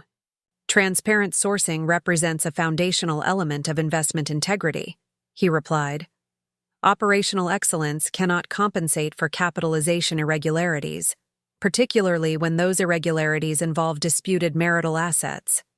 Throughout this exchange, I had maintained deliberate silence, allowing Morrison's verification process to establish the factual context before my direct participation. The approach had proven effective, as Nathan and Melanie's responses increasingly confirmed the unauthorized nature of the transfers without requiring my explicit allegations. Now, as the conversation reached the critical inflection point regarding proper disclosure and potential resolution, I determined direct engagement would advance the strategic objectives I had developed overnight. "If I may," I said, speaking for the first time since entering the conference room, "there appears to be a fundamental mischaracterization regarding these transfers. They were not part of any settlement agreement, formal or informal. They were executed unilaterally and without disclosure during a time when my professional obligations prevented immediate detection or response." Nathan's expression tightened. Further, as I entered the conversation directly, the carefully maintained facade of professional composure showing increasing strain. "Financial interpretations often differ during marital transitions," he attempted, though the deflection sounded increasingly desperate even to my ears. "Interpretations may differ," I acknowledged. "Documentation typically doesn't." I opened my portfolio and removed the first set of materials I had prepared. Transaction records showing the precise timestamps of the transfers correlated against my board meeting schedule. These records establish both the timing alignment and the absence of any prior communication regarding the intended transfers. Morrison examined the documentation with the practiced assessment of someone accustomed to evaluating financial evidence. "The correlation appears definitive," he observed. "Transactions executed precisely during scheduled board obligations, with no prior notification or subsequent acknowledgement. The factual foundation had been established without emotional accusations or personal recriminations, exactly the professional approach I had determined would most effectively address the unauthorized transfers." Nathan's options for continued narrative management were rapidly diminishing as documented evidence replaced subjective characterizations. "Business formation often requires decisive action," Nathan attempted, pivoting to a different justification approach. "The opportunity to secure our agency location and client relationships required immediate capital deployment." "Opportunity doesn't override authorization requirements for joint assets," I countered, maintaining the same measured tone that had characterized my contributions.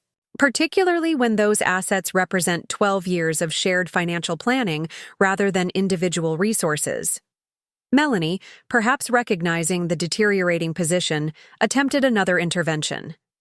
"Perhaps we've reached a point where constructive discussion of resolution options would be more productive than continued debate about past actions.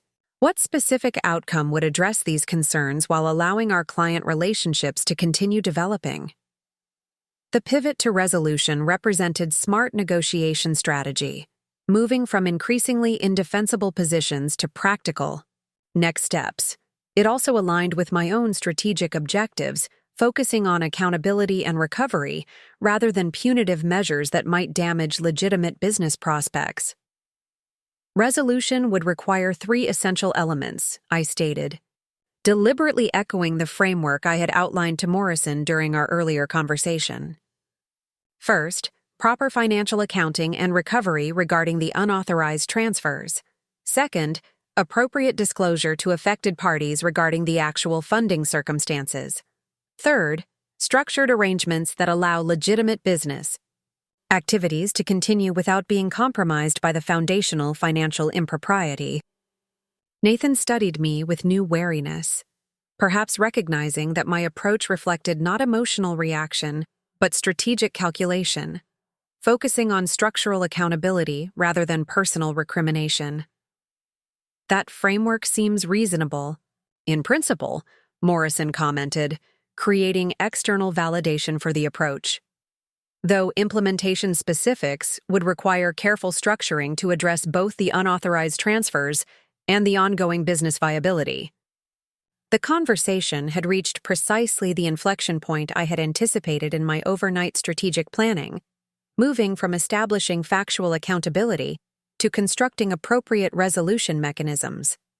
The direct confrontation approach Morrison had suggested was proving more effective than I had initially anticipated, creating immediate accountability without descending into unproductive emotional exchanges. Perhaps the most constructive next step would be establishing a clear accounting of how the transferred funds have been deployed, I suggested, maintaining focus on financial resolution rather than personal grievances.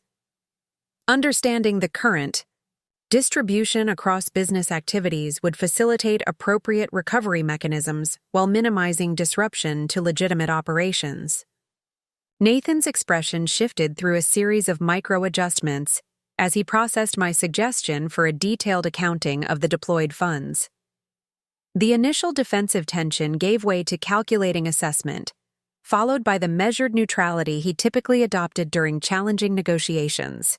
His eventual response maintained professional composure, though the subtle tightening around his eyes betrayed the strain beneath his controlled exterior.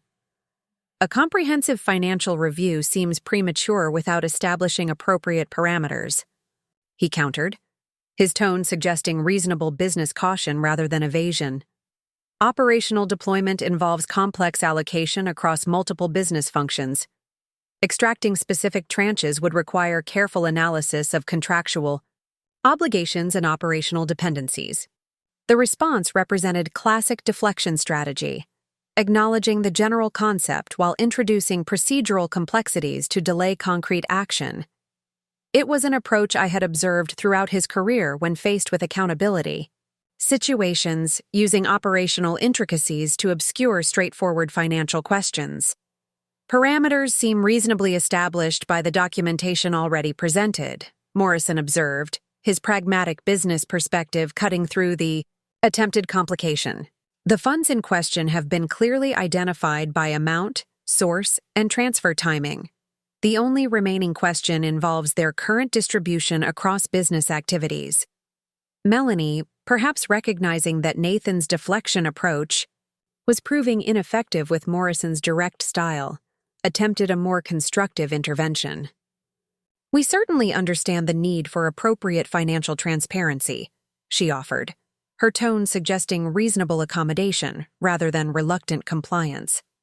"Our accounting systems could generate deployment summaries across major expenditure categories within a reasonable time frame." "How reasonable?" Morrison inquired, maintaining focus on practical next steps rather than conceptual agreements. "By end of business today," Melanie suggested, glancing at Nathan for confirmation. "Comprehensive financial transparency represents the foundation for any potential resolution," I noted, maintaining my focus on structural accountability rather than punitive measures, including both deployed expenditures and committed obligations against these resources.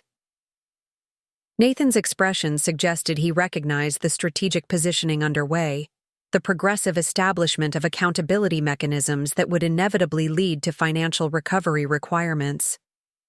His next move revealed his shifting approach from deflection to negotiation. Financial transparency would need to be matched with reasonable recovery arrangements, he suggested. Any resolution framework would require balanced consideration of both accountability and operational continuity. The pivot represented calculated acceptance of the inevitable accountability while attempting to establish favorable terms for the resolution phase, a more sophisticated negotiation approach than his initial deflection attempts. Balanced resolution certainly requires consideration of multiple stakeholders, I acknowledged, recognizing the constructive shift in approach while maintaining my position. However, the unauthorized nature of the initial transfers establishes clear parameters regarding proper recovery requirements. Morrison, whose extensive business experience likely included numerous similar situations involving disputed resources, offered a pragmatic assessment. In my experience, mediating complex financial disputes, balanced resolution typically requires three essential components: full accounting transparency, appropriate recovery mechanics, and structured implementation timelines that minimize operational disruption. His framework effectively validated my approach while introducing implementation sequencing that addressed Nathan and Melanie's operational concerns, the mark of experienced negotiation that identified mutual interests within opposing positions. That approach seems reasonable, I confirmed, recognizing the value of Morrison's external validation in establishing constructive resolution parameters. Melanie nodded, her expression suggesting professional relief at the emerging structure. We can provide complete deployment accounting by 5 p.m. today, including both executed expenditures and committed obligations. Nathan, perhaps recognizing that direct opposition would prove counterproductive given Morrison's involvement, adjusted his approach to focus on implementation details rather than foundational accountability. Operational continuity would require careful structuring of any recovery arrangements, particularly regarding client relationships and talent retention. Operational considerations remain secondary to proper financial accountability, Morrison observed, his tone suggesting established business principle rather than negotiating position, though implementation can certainly be structured to minimize unnecessary disruption once proper accounting and recovery parameters are established. The conversation had effectively transitioned from establishing accountability to negotiating resolution mechanics, precisely the progression I had anticipated in my strategic planning. Nathan and Melanie had moved from deflection to acceptance, focusing now on shaping favorable implementation rather than avoiding fundamental accountability.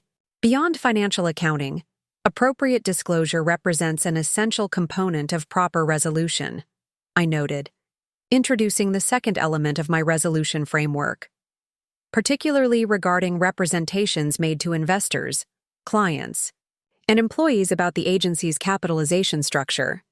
This aspect potentially represented the most significant pressure point in our negotiation, addressing not merely the financial recovery, but the professional narratives Nathan and Melanie had constructed around their agency launch. Their expressions confirmed my assessment, suggesting particular sensitivity to this dimension of accountability. Disclosure protocols in early-stage ventures typically evolve as operational structures mature, Nathan attempted, reverting briefly to his earlier deflection approach. Initial representations focus on operational capabilities rather than precise capital sourcing mechanics. Transparency isn't evolutionary, Morrison countered, his expression suggesting limited patience for continued narrative management, particularly regarding disputed funding sources that create potential liability for associated stakeholders. The reference to liability clearly registered with both Nathan and Melanie, their exchanged glance revealing awareness of the broader implications beyond mere financial recovery. Morrison's position as a prominent investor created significant leverage regarding disclosure requirements. His reputation and financial interests demanded proper transparency regardless of their preferences. We recognize the importance of appropriate stakeholder communication, Melanie acknowledged, her response suggesting reluctant acceptance rather than enthusiastic embrace of disclosure requirements, though messaging would need careful structuring to maintain client confidence and team stability. Transparent disclosure need not undermine legitimate business relationships, I observed, maintaining focus on constructive resolution rather than punitive measures. Properly structured communication can address accountability requirements while supporting operational continuity for activities not directly compromised by the funding situation. This approach represented my carefully considered balance between accountability and pragmatism, acknowledging legitimate business interests while maintaining firm requirements regarding proper disclosure. The strategic objective remained addressing the unauthorized transfers through established accountability mechanisms rather than inflicting maximum damage on their business prospects. Nathan studied me with evident reassessment, perhaps recognizing that my approach reflected strategic calculation rather than vindictive retaliation. The measured response seemed to contrast with whatever reaction he had anticipated to his unauthorized actions, professional accountability rather than emotional escalation. Implementation sequencing becomes critically important in disclosure situations, he noted, his tone suggesting practical business consideration rather than continued evasion. Premature or improperly structured communication could create unnecessary disruption to client relationships and team stability. Sequencing certainly warrants careful consideration, Morrison agreed, though his expression remained focused on substance rather than timing. However, my investment position requires immediate clarity regarding the actual capitalization structure, regardless of broader disclosure timelines. The statement effectively established Morrison's priority, addressing his specific investment exposure before broader resolution parameters. His position represented natural business protection, rather than personal involvement in our dispute, though it created valuable leverage for establishing appropriate accountability. Complete financial transparency with you seems entirely appropriate, given your investment position, Melanie acknowledged, her response indicating recognition of Morrison's leverage in the situation. We can provide comprehensive documentation regarding our capitalization structure, alongside the deployment accounting by 5 p.m. today. The commitment represented significant progress in establishing accountability mechanisms, moving from conceptual discussion to concrete deliverables with specific timelines. Nathan's expression suggested resigned acceptance of this progression, though his next comment attempted to establish boundaries around the resolution process. Financial transparency and appropriate investor disclosure represent reasonable initial steps, he stated, emphasis on initial, suggesting attempt to limit the scope of immediate accountability. Further resolution elements would require more extensive negotiation regarding implementation mechanics and operational considerations. The attempt to partition the resolution process reflected standard negotiation strategy, acknowledging unavoidable elements while attempting to delay or limit more challenging components. Morrison's response indicated limited patience for this approach. Comprehensive resolution requires addressing all three elements Ms. Harrington identified, he stated, his tone suggesting established business principle rather than negotiable position. Financial accounting, appropriate disclosure, and structured arrangements for ongoing operations. Each component remains essential for proper resolution of the situation. His validation of my framework effectively countered Nathan's attempt to segment the process, establishing the integrated nature of proper accountability, rather than allowing selective compliance. The dynamics had shifted significantly from the verification meeting Nathan and Melanie had anticipated. Morrison's involvement, transforming what might have been a bilateral dispute into a multi-stakeholder accountability situation, requiring comprehensive resolution.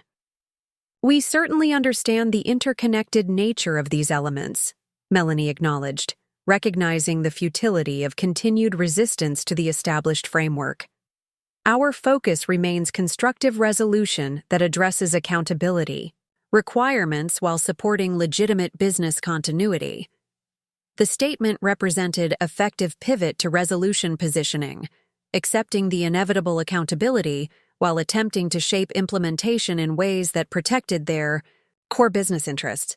It reflected sophisticated negotiation approach, moving from resistance to constructive engagement within established parameters. Constructive resolution requires balanced consideration of all stakeholder interests, I agreed, maintaining my focus on accountability mechanisms rather than punitive measures, including appropriate recovery of unauthorized transfers, transparent disclosure to affected parties, and structured arrangements that allow legitimate business activities to continue once proper accountability has been established. This restatement of my resolution framework, now validated by Morrison's business perspective, created clear parameters for the next phase of our negotiation. Nathan and Melanie had effectively accepted the accountability requirements, their focus now shifting to implementation details that might protect their core business interests within these parameters. Perhaps the most productive next step would be establishing the detailed financial accounting we've discussed, Morrison suggested, moving toward concrete action rather than continued negotiation of principles. Once we have comprehensive understanding of how these funds have been deployed, we can structure appropriate resolution mechanisms that address both accountability requirements and operational considerations. The approach aligned perfectly with my strategic objectives, establishing factual accountability through detailed documentation before negotiating specific recovery mechanisms.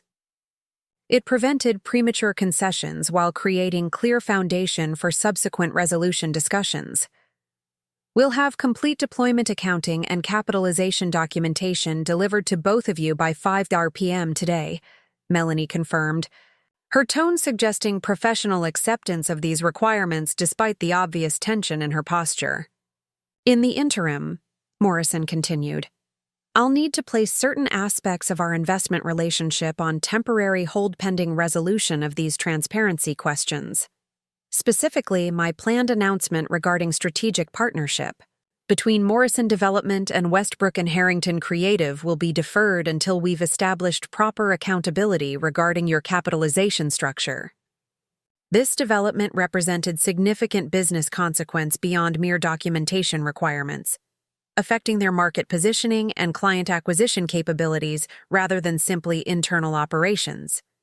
Nathan's expression revealed the impact of this announcement, the careful composure briefly giving way to genuine concern before being reestablished. We understand your position, he acknowledged, his tone suggesting professional acceptance despite evident disappointment. Though we hope to address these transparency questions quickly enough to minimize unnecessary disruption to our strategic relationship. Appropriate resolution typically proceeds at the pace of proper accountability, Morrison observed, his expression suggesting established business principle rather than negotiable timeline. Transparency accelerates resolution, while continued management of narratives inevitably extends the process. The statement effectively established the direct relationship between their forthcoming cooperation and the potential timeline for resolution, creating natural incentive for comprehensive transparency rather than continued selective disclosure or narrative management. As the meeting concluded with these established parameters and commitments, I maintained my professional composure while internally acknowledging the significant progress achieved. What had begun as unauthorized transfers during my board meeting had evolved into structured accountability mechanisms with concrete deliverables and timeline commitments. The path forward remained complex, requiring careful navigation of financial, recovery, appropriate disclosure, and operational arrangements. But the foundation had been established, not through emotional confrontation, but through the same disciplined financial approaches that had characterized my professional career. As we departed the conference room, Morrison's parting statement to Nathan and Melanie created final clarity regarding expectations. I'll anticipate your comprehensive documentation by 5 p.m. The nature of that documentation will determine our next steps regarding both investment relationship and potential further accountability requirements. The walk from Westbrook and Harrington's offices to Morrison's waiting car proceeded in professional silence, both of us processing the meeting's outcomes and implications. Only when we were sealed in the privacy of his vehicle did Morrison speak. Remarkably composed, he observed. Most individuals would approach such situations with considerably more emotional response. Emotional responses rarely yield optimal financial outcomes, I replied, particularly when multiple stakeholders are involved. Morrison nodded thoughtfully. Your strategic approach creates potential for resolution that might not otherwise exist. Their accountability seems inevitable, but your focus on structured mechanisms rather than punitive measures offers constructive pathways forward. His assessment validated my strategic approach, addressing the unauthorized transfers through established accountability mechanisms rather than emotional retaliation. The meeting had established both the factual foundation regarding the unauthorized transfers and concrete next steps for resolution, creating momentum toward appropriate accountability without unnecessary disruption to legitimate business activities. "What are your plans while awaiting their financial documentation?" Morrison inquired as the car moved through midday traffic. "I have a scheduled meeting at Riverside Park regarding additional documentation," I replied, having decided to pursue the anonymous source despite the significant progress already achieved. Complete information would strengthen my negotiating position regardless of how forthcoming Nathan and Melanie proved in their 5 p.m. submission. "Would you like me to arrange for one of my security team to accompany you?" Morrison offered. Anonymous contacts sometimes warrant precautionary measures. The offer reflected both professional courtesy and practical business caution, Morrison recognizing potential vulnerabilities in the developing situation. His perspective remained primarily focused on investment protection rather than personal involvement, but the alignment of our interests created natural partnership in the resolution process. "Thank you, but I've arranged appropriate precautions," I assured him, having instructed Diana to monitor my location and establish check-in protocols during the anonymous meeting. As Morrison's car approached Meridian Tower, our conversation concluded with straightforward next steps. We would independently review the financial documentation Nathan and Melanie provided, then confer regarding appropriate resolution mechanisms based on the comprehensive accounting of how the transferred funds had been deployed. "Financial integrity matters in investment relationships," Morrison noted as we parted. "Accountability need not destroy legitimate business potential, but it must precede further development. Your approach creates space for that balanced resolution." The observation captured precisely the equilibrium I had been working to establish, addressing the unauthorized transfers while maintaining professional standards that separated personal breach from business viability. The framework reflected not vindictiveness, but appropriate financial accountability applied with the same discipline that had built my career. Riverside Park stretched along the eastern edge of the city, providing refuge of greenery amid urban development. The meeting location, a bench near the distinctive Japanese maple, offered both visibility for safety and sufficient privacy for confidential conversation.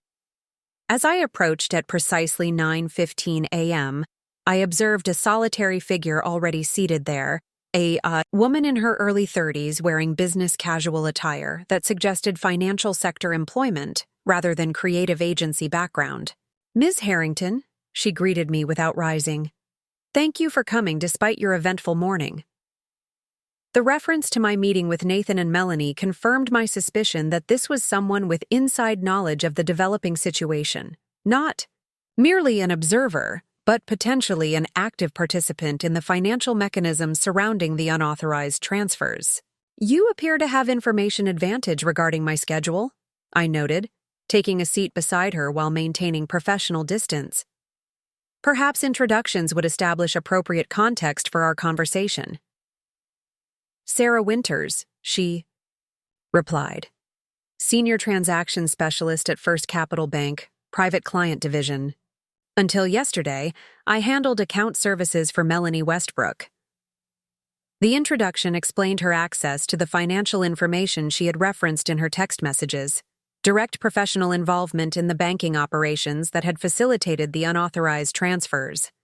Her use of "until yesterday" suggested recent changes in that professional relationship, potentially indicating concerns about the transactions themselves. "Your messages referenced documentation regarding the transfers from my joint account," I prompted, maintaining professional focus rather than pursuing peripheral details. Sarah nodded, removing a slim folder from her messenger bag. "3 days ago, I processed a series of transfers from your joint account with Nathan Harrington to a newly established account under Melanie Westbrook's name. The timing and structure of these transfers raised several compliance concerns that were overridden through irregular authorization protocols." She opened the folder, revealing transaction records with highlighted sections indicating approval, timestamps, and authorization codes. These transfers were initially flagged by our automated compliance system due to both the amount and the destination parameters. Standard protocol would require additional verification before processing. Yet they proceeded without such verification, I observed, examining the documentation that confirmed what I had already discovered through my own investigation. Yes, through direct intervention by Thomas Carlson, head of private banking, at Geneva Trust and former supervisor to Melanie Westbrook during her time at Bradford Financial. Sarah's expression reflected professional concern rather than personal involvement. The override circumvented standard verification protocols that would typically apply to transactions of this nature and amount. The information aligned with Diana's research findings regarding Melanie's banking connections, confirming not merely opportunistic exploitation, but carefully orchestrated financial extraction, utilizing established professional relationships to optimize execution. More concerning is this, Sarah continued, turning to the next document, a printed email exchange between Melanie and Thomas Carlson discussing the planned transfers. The correspondence explicitly referenced timing alignment with my board meeting schedule, confirming deliberate coordination rather than coincidental timing. The transfer execution was specifically structured to occur during your board presentation, with explicit acknowledgement that this timing would prevent immediate detection or intervention, Sarah explained. This level of calculated timing raises significant questions regarding proper authorization and disclosure. The documentation provided definitive confirmation of what I had already suspected: deliberate coordination to execute the transfers during my professional obligations, specifically to prevent immediate awareness or response. The evidence transformed what might have been characterized as opportunistic financial action into calculated extraction with documented intent to circumvent normal authorization protocols. "Why are you sharing this information with me?" I asked, maintaining professional caution despite the apparent alignment with my interests. Anonymous sources warranted verification regardless of how compelling their documentation appeared. "Professional integrity," Sarah replied without hesitation. "Banking operations require proper authorization protocols regardless of personal relationships between clients. When I identified these irregular patterns and raised compliance concerns, I was instructed to process the transactions without standard verification. Yesterday, I submitted formal documentation to our compliance department regarding these irregularities, which resulted in my reassignment to different client accounts." Her explanation suggested professional ethics rather than personal vendetta. Concern about irregular financial operations rather than involvement in the relationship dynamics between Nathan, Melanie, and me. The motivation aligned with what Thomas Brennan had expressed during our late-night discussion. Financial professionals recognizing potential impropriety in transaction patterns, regardless of personal connections to the situation. These records appear to provide definitive confirmation regarding both the transfer mechanics and the deliberate timing alignment, I observed, reviewing the comprehensive documentation she had provided. "Have you shared this information with anyone else?" "Only through appropriate compliance channels within First Capital," Sarah confirmed. "Though similar documentation has likely reached Morrison Development through their standard due diligence protocols when evaluating investment relationships. Financial institutions maintain monitoring arrangements that would identify transaction patterns matching certain risk parameters." The information explained how Morrison had received verification concerns from multiple sources, standard financial monitoring systems identifying the same irregular patterns that had prompted Sarah's compliance questions. The situation reflected natural protective mechanisms within financial systems rather than coordinated efforts against Nathan and Melanie's venture. This documentation provides valuable context for the resolution process already underway, I acknowledged, carefully securing the materials in my portfolio. "Though I'm curious why you chose direct contact rather than allowing the compliance mechanisms to proceed through established channels." Sarah's expression suggested professional consideration rather than emotional involvement. Banking compliance processes typically focus on institutional risk mitigation rather than client protection. Direct disclosure to affected parties often produces more balanced outcomes than regulatory intervention alone. Her perspective aligned with Eleanor Hargrove's earlier advice regarding strategic leverage points, addressing unauthorized transfers through negotiated resolution rather than formal regulatory proceedings whenever possible. The approach reflected financial industry best practices rather than personal involvement in the underlying situation. "I appreciate your professional integrity in bringing this information forward," I said as our meeting concluded. "The documentation will certainly inform appropriate resolution of this situation." As Sarah departed in one direction and I in another, I reflected on how this additional intelligence would influence the developing accountability process. The documented intent to circumvent normal authorization protocols transformed what might have been characterized as aggressive financial management during divorce into deliberate circumvention of proper authorization processes, a distinction with significant implications for both recovery requirements and potential disclosure obligations. The remainder of the day unfolded with the disciplined focus that had characterized my approach throughout this situation. I returned to Meridian Tower, where Diana had assembled comprehensive research on Melanie's banking connections and professional history. I consulted with Eleanor Hargrove regarding appropriate recovery mechanisms, given the documentation of deliberate timing and override of standard verification protocols. I prepared structured analysis of potential resolution frameworks that would address the unauthorized transfers while allowing legitimate business activities to continue under appropriate arrangements. At precisely 5:03 p.m., my secure terminal signaled an incoming document package from Westbrook and Harrington Creative, the promised financial accounting and capitalization documentation. The materials arrived simultaneously at Morrison's office, his assistant confirming receipt and immediate review by their financial team. The documentation revealed exactly what I had anticipated: rapid deployment of the transferred funds across multiple business establishment activities, office lease security deposits, technology infrastructure investments, creative team hiring, advances, and launch event expenditures. The comprehensive accounting confirmed both the unauthorized nature of the transfers and the subsequent entanglement of these funds with legitimate business operations now involving multiple additional stakeholders. Most revealing was the capitalization structure documentation, which showed that beyond the unauthorized transfers, Nathan and Melanie had minimal additional resources supporting their venture. The transferred funds represented over 90% of their actual capitalization, with the remaining portion consisting primarily of Nathan's personal savings. The series of $9,500 withdrawals I had identified during my earlier investigation. The financial reality contrasted sharply with the narrative they had presented at their launch event. Not innovative financial structuring, but straightforward appropriation of joint marital assets without proper authorization or disclosure. The documentation transformed what might have been disputed characterization into factual confirmation, creating definitive foundation for the resolution mechanisms I had been developing. At 6:30 p.m., Morrison's call arrived, his financial team having completed their initial assessment of the provided documentation.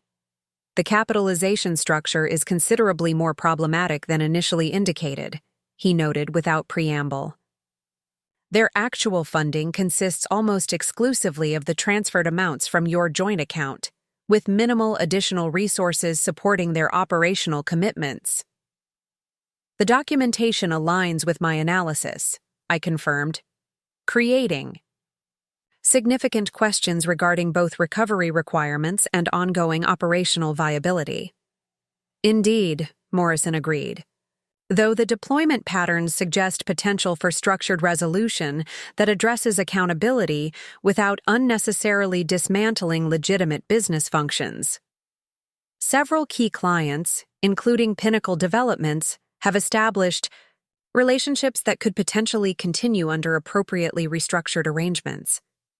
His assessment aligned with my own strategic thinking, focusing on accountability and recovery, while preserving legitimate business potential that now extended beyond Nathan and Melanie to include clients, employees, and operational partners. The approach reflected disciplined financial thinking rather than punitive instinct, addressing unauthorized actions while minimizing collateral damage to uninvolved stakeholders. I've scheduled a resolution meeting for tomorrow morning at 9 a.m., Morrison continued. My office rather than their agency space, neutral territory with appropriate administrative support for documenting whatever arrangements emerge from our discussion. The timeline accelerated resolution more rapidly than I had initially anticipated, though the comprehensive documentation provided by Nathan and Melanie had established sufficient factual foundation for structured negotiations. Their apparent cooperation in providing detailed financial accounting suggested recognition that resolution had become inevitable. Their focus now on shaping implementation rather than avoiding accountability. I'll be prepared with appropriate resolution frameworks, I confirmed, having already developed several potential approaches based on different deployment scenarios. The actual documentation allowed me to refine these models, creating specific recovery mechanisms aligned with how the funds had been utilized across various business activities. Morrison's office occupied the top floor of his company's headquarters building, a sophisticated space that projected established success rather than the aspirational aesthetic of Westbrook and Harrington's new agency. The conference room where we gathered the following morning featured subtle displays of Morrison's accomplishments, architectural models of significant developments, awards for business innovation, photographs with prominent business and civic leaders, all suggesting the substantial influence he wielded in contrast to Nathan and Melanie's vulnerable position. They arrived precisely at 9 a.m., their expressions suggesting resignation rather than continued resistance. The comprehensive documentation they had provided had effectively eliminated further narrative management options. Factual accountability had been established, leaving only resolution mechanics to be negotiated. Thank you for the detailed financial accounting provided yesterday, Morrison began once introductions and seating arrangements had been established. The documentation provides clear foundation for addressing the capitalization questions we discussed during our verification meeting. Nathan nodded, his expression suggesting professional acceptance of the inevitable accountability. We recognize the importance of transparent financial disclosure, particularly regarding investment relationships and client engagements. The acknowledgement represented significant shift from his initial deflection attempts, acceptance of accountability rather than continued narrative management. Whether motivated by strategic assessment or simple recognition of his limited options, the approach created potential for constructive resolution rather than protracted conflict. Based on the provided documentation, several key points warrant specific attention, Morrison continued, referencing materials prepared by his financial team. First, the capitalization structure relies almost exclusively on funds transferred from the joint account shared by Mr. Harrington and Ms. Harrington, with these transfers executed during Ms. Harrington's board meeting without prior notification or subsequent acknowledgement. The clinical precision of Morrison's statement established factual accountability without requiring emotional characterization, professional assessment, rather than accusatory framing. His approach maintained focus on financial mechanics rather than relationship dynamics, creating appropriate context for resolution discussions.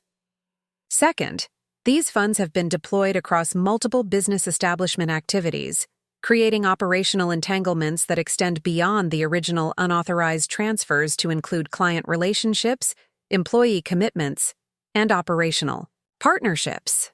This deployment pattern creates both recovery challenges and operational considerations that warrant structured resolution rather than simple reversal. His framework effectively balanced accountability requirements with practical implementation considerations, acknowledging the complexity created by how the funds had been utilized rather than suggesting simplistic solutions that might damage legitimate business functions. Finally, the documentation confirms absence of proper disclosure regarding these capitalization issues during our investment negotiations, creating significant questions about appropriate transparency with other stakeholders, including clients, employees, and operational partners. This final point addressed the broader implications beyond mere financial recovery, establishing the need for appropriate disclosure to affected parties rather than continued misrepresentation regarding the agency's funding sources and potential vulnerabilities. These considerations collectively suggest need for comprehensive resolution framework that addresses both proper financial recovery and appropriate operational restructuring, Morrison concluded, establishing the parameters for our negotiation. Rather than inviting further debate about established facts, Nathan and Melanie exchanged glances, their expressions suggesting recognition that resistance had become futile given the comprehensive documentation they themselves had provided. Melanie spoke first, her tone suggesting professional pragmatism, rather than continued evasion. "We recognize the need for appropriate resolution regarding these capitalization issues," she acknowledged. "Our priority involves addressing accountability requirements while preserving the legitimate business potential we've established with clients and creative team members." The position aligned with what I had anticipated: acceptance of inevitable, accountability while attempting to preserve core business functions that extended beyond the unauthorized transfers themselves. It represented reasonable negotiation approach within the established factual parameters, rather than continued attempt to avoid consequences entirely. Constructive resolution requires balancing multiple legitimate interests, I noted, speaking for the first time since introductory exchanges, including appropriate recovery of unauthorized transfers, transparent disclosure to affected parties, and structured arrangements that allow legitimate business activities to continue once proper accountability has been established. My restatement of the resolution framework I had consistently maintained throughout this process created continuity rather than introducing new demands or punitive measures. The approach focused on accountability mechanisms rather than emotional satisfaction, addressing the unauthorized transfers through established financial protocols rather than relationship dynamics. Based on the comprehensive documentation provided, I've prepared structured resolution proposal that addresses each of these elements while balancing the various stakeholder interests involved, I continued, distributing copies of the framework I had refined based on their financial accounting. The proposal contained 3 integrated components: financial recovery mechanisms proportionate to the unauthorized transfers, disclosure requirements appropriate to different stakeholder categories, and operational restructuring that would allow legitimate business functions to continue under modified arrangements. The financial recovery component established clear accountability for the unauthorized transfers without requiring immediate liquidation of essential business infrastructure, creating staged recovery aligned with operational capacity rather than punitive extraction that might unnecessarily damage legitimate business potential. The disclosure requirements established appropriate transparency obligations tailored to different stakeholder relationships, comprehensive disclosure to investment partners like Morrison, appropriate financial stability communication with clients, and relevant continuity information for employees and operational partners. The operational restructuring created framework for continued business functions under modified ownership arrangements, establishing appropriate equity compensation for the unauthorized transfers while allowing legitimate creative activities to continue serving established client relationships. Nathan studied the proposal with evident surprise, perhaps having anticipated more punitive approach given the circumstances of the unauthorized transfers. His expression suggested reassessment of my intentions, recognition that my objective involved appropriate accountability rather than vindictive destruction of their business potential. This framework represents remarkably balanced approach to complex situation, Morrison observed, his financial team having reviewed the proposal alongside Nathan and Melanie. It establishes clear accountability for the unauthorized transfers, while creating practical implementation mechanics that recognize operational realities. His validation provided external confirmation of the proposal's reasonableness, professional assessment from experienced business negotiator, rather than merely my perspective as directly affected party. The approach created natural pressure toward acceptance through implicit comparison to potentially more severe alternatives that might emerge through formal legal proceedings. The financial recovery components appear proportionate to the transferred amounts, Melanie acknowledged, her analytical assessment reflecting professional consideration rather than emotional response. Though the implementation timeline would require careful coordination with operational cash flow projections to ensure business continuity. Timeline flexibility remains appropriate within established accountability parameters, I confirmed, having intentionally structured the recovery mechanics to allow reasonable implementation sequencing rather than imposing impossible immediate requirements. Provided proper documentation and security mechanisms establish appropriate protections against further unauthorized actions. The negotiation proceeded with remarkable efficiency given the situation's complexity, professional discussion of implementation mechanics rather than emotional debate about established facts. Nathan and Melanie proposed reasonable modifications to certain timeline elements while accepting the fundamental accountability requirements. Morrison's team suggested practical documentation approaches for the modified ownership structure.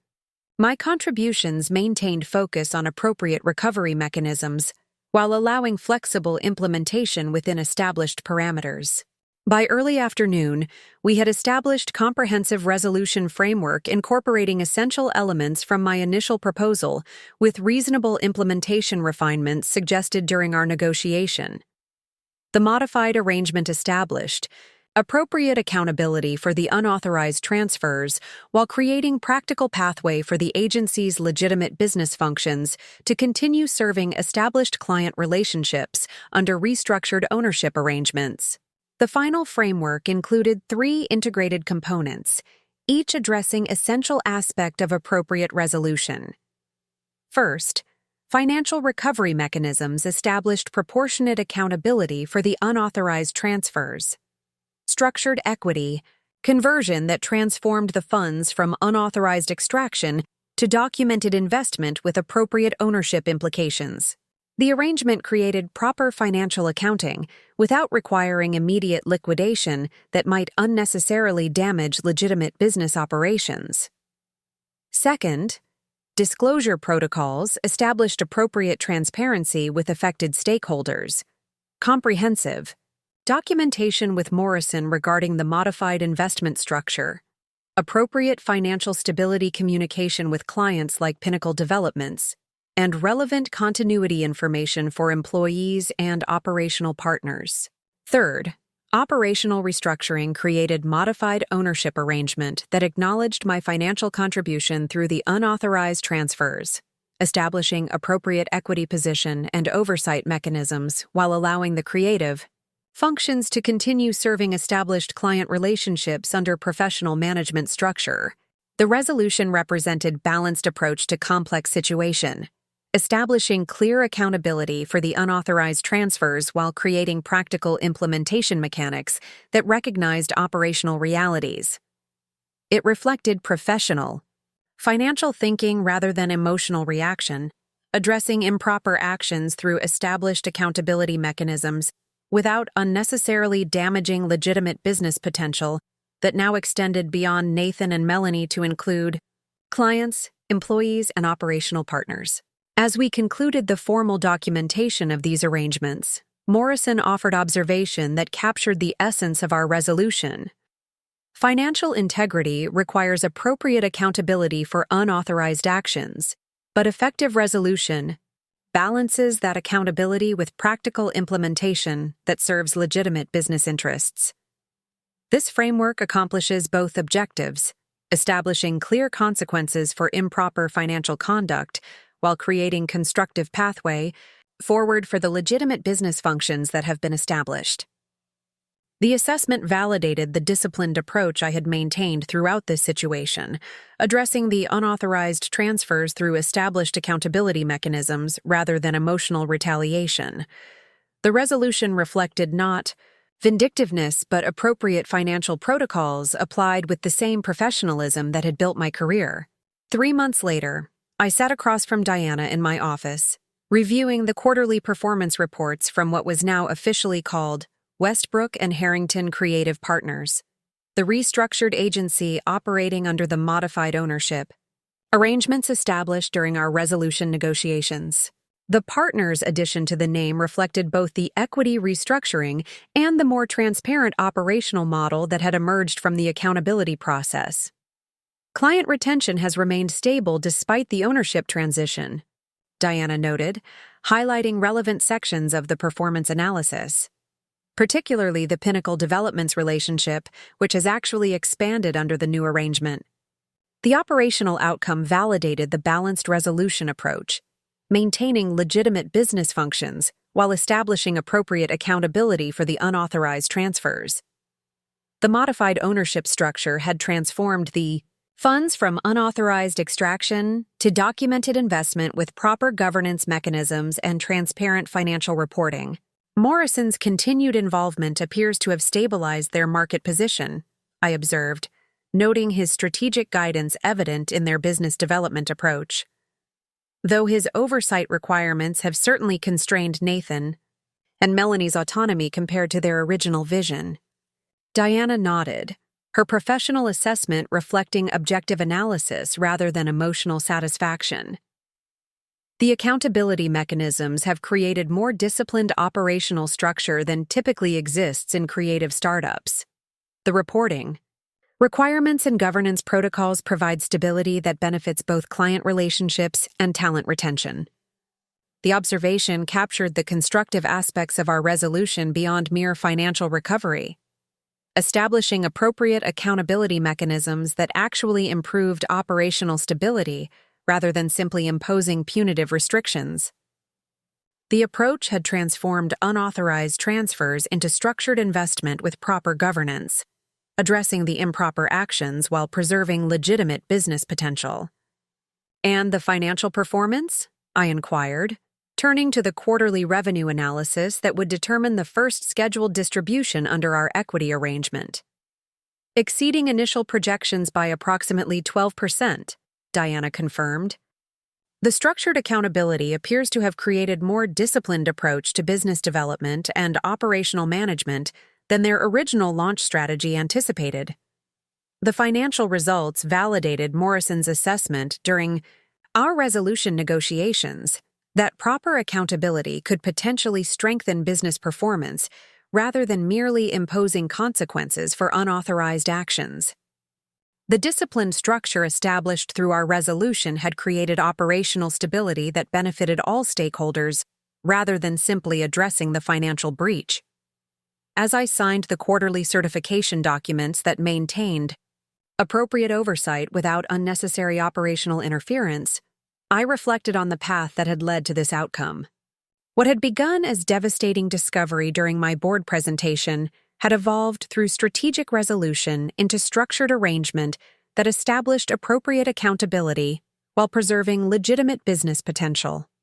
The resolution reflected not emotional vindication, but professional financial principles, addressing unauthorized actions through established accountability mechanisms rather than punitive measures that might have satisfied immediate emotional response, but damaged legitimate business functions affecting multiple stakeholders beyond Nathan and Melanie themselves. Most significantly, the process had reinforced my recognition that professional principles applied with disciplined focus yielded superior outcomes to emotional reactions in both corporate leadership and personal financial management. The unauthorized transfers had been addressed through structured accountability rather than escalated conflict, creating resolution that balanced appropriate consequences with practical implementation. As Diana departed with the signed certification documents, I turned toward the panoramic windows of my office, observing the city skyline that represented both my professional domain and the business community that had witnessed this entire situation unfold. Nathan had calculated that I would be too professionally constrained, too emotionally devastated, or too concerned with appearances to respond effectively to his actions during my board meeting. What he had failed to recognize throughout our marriage and during his calculated extraction was that my professional discipline represented strength rather than limitation.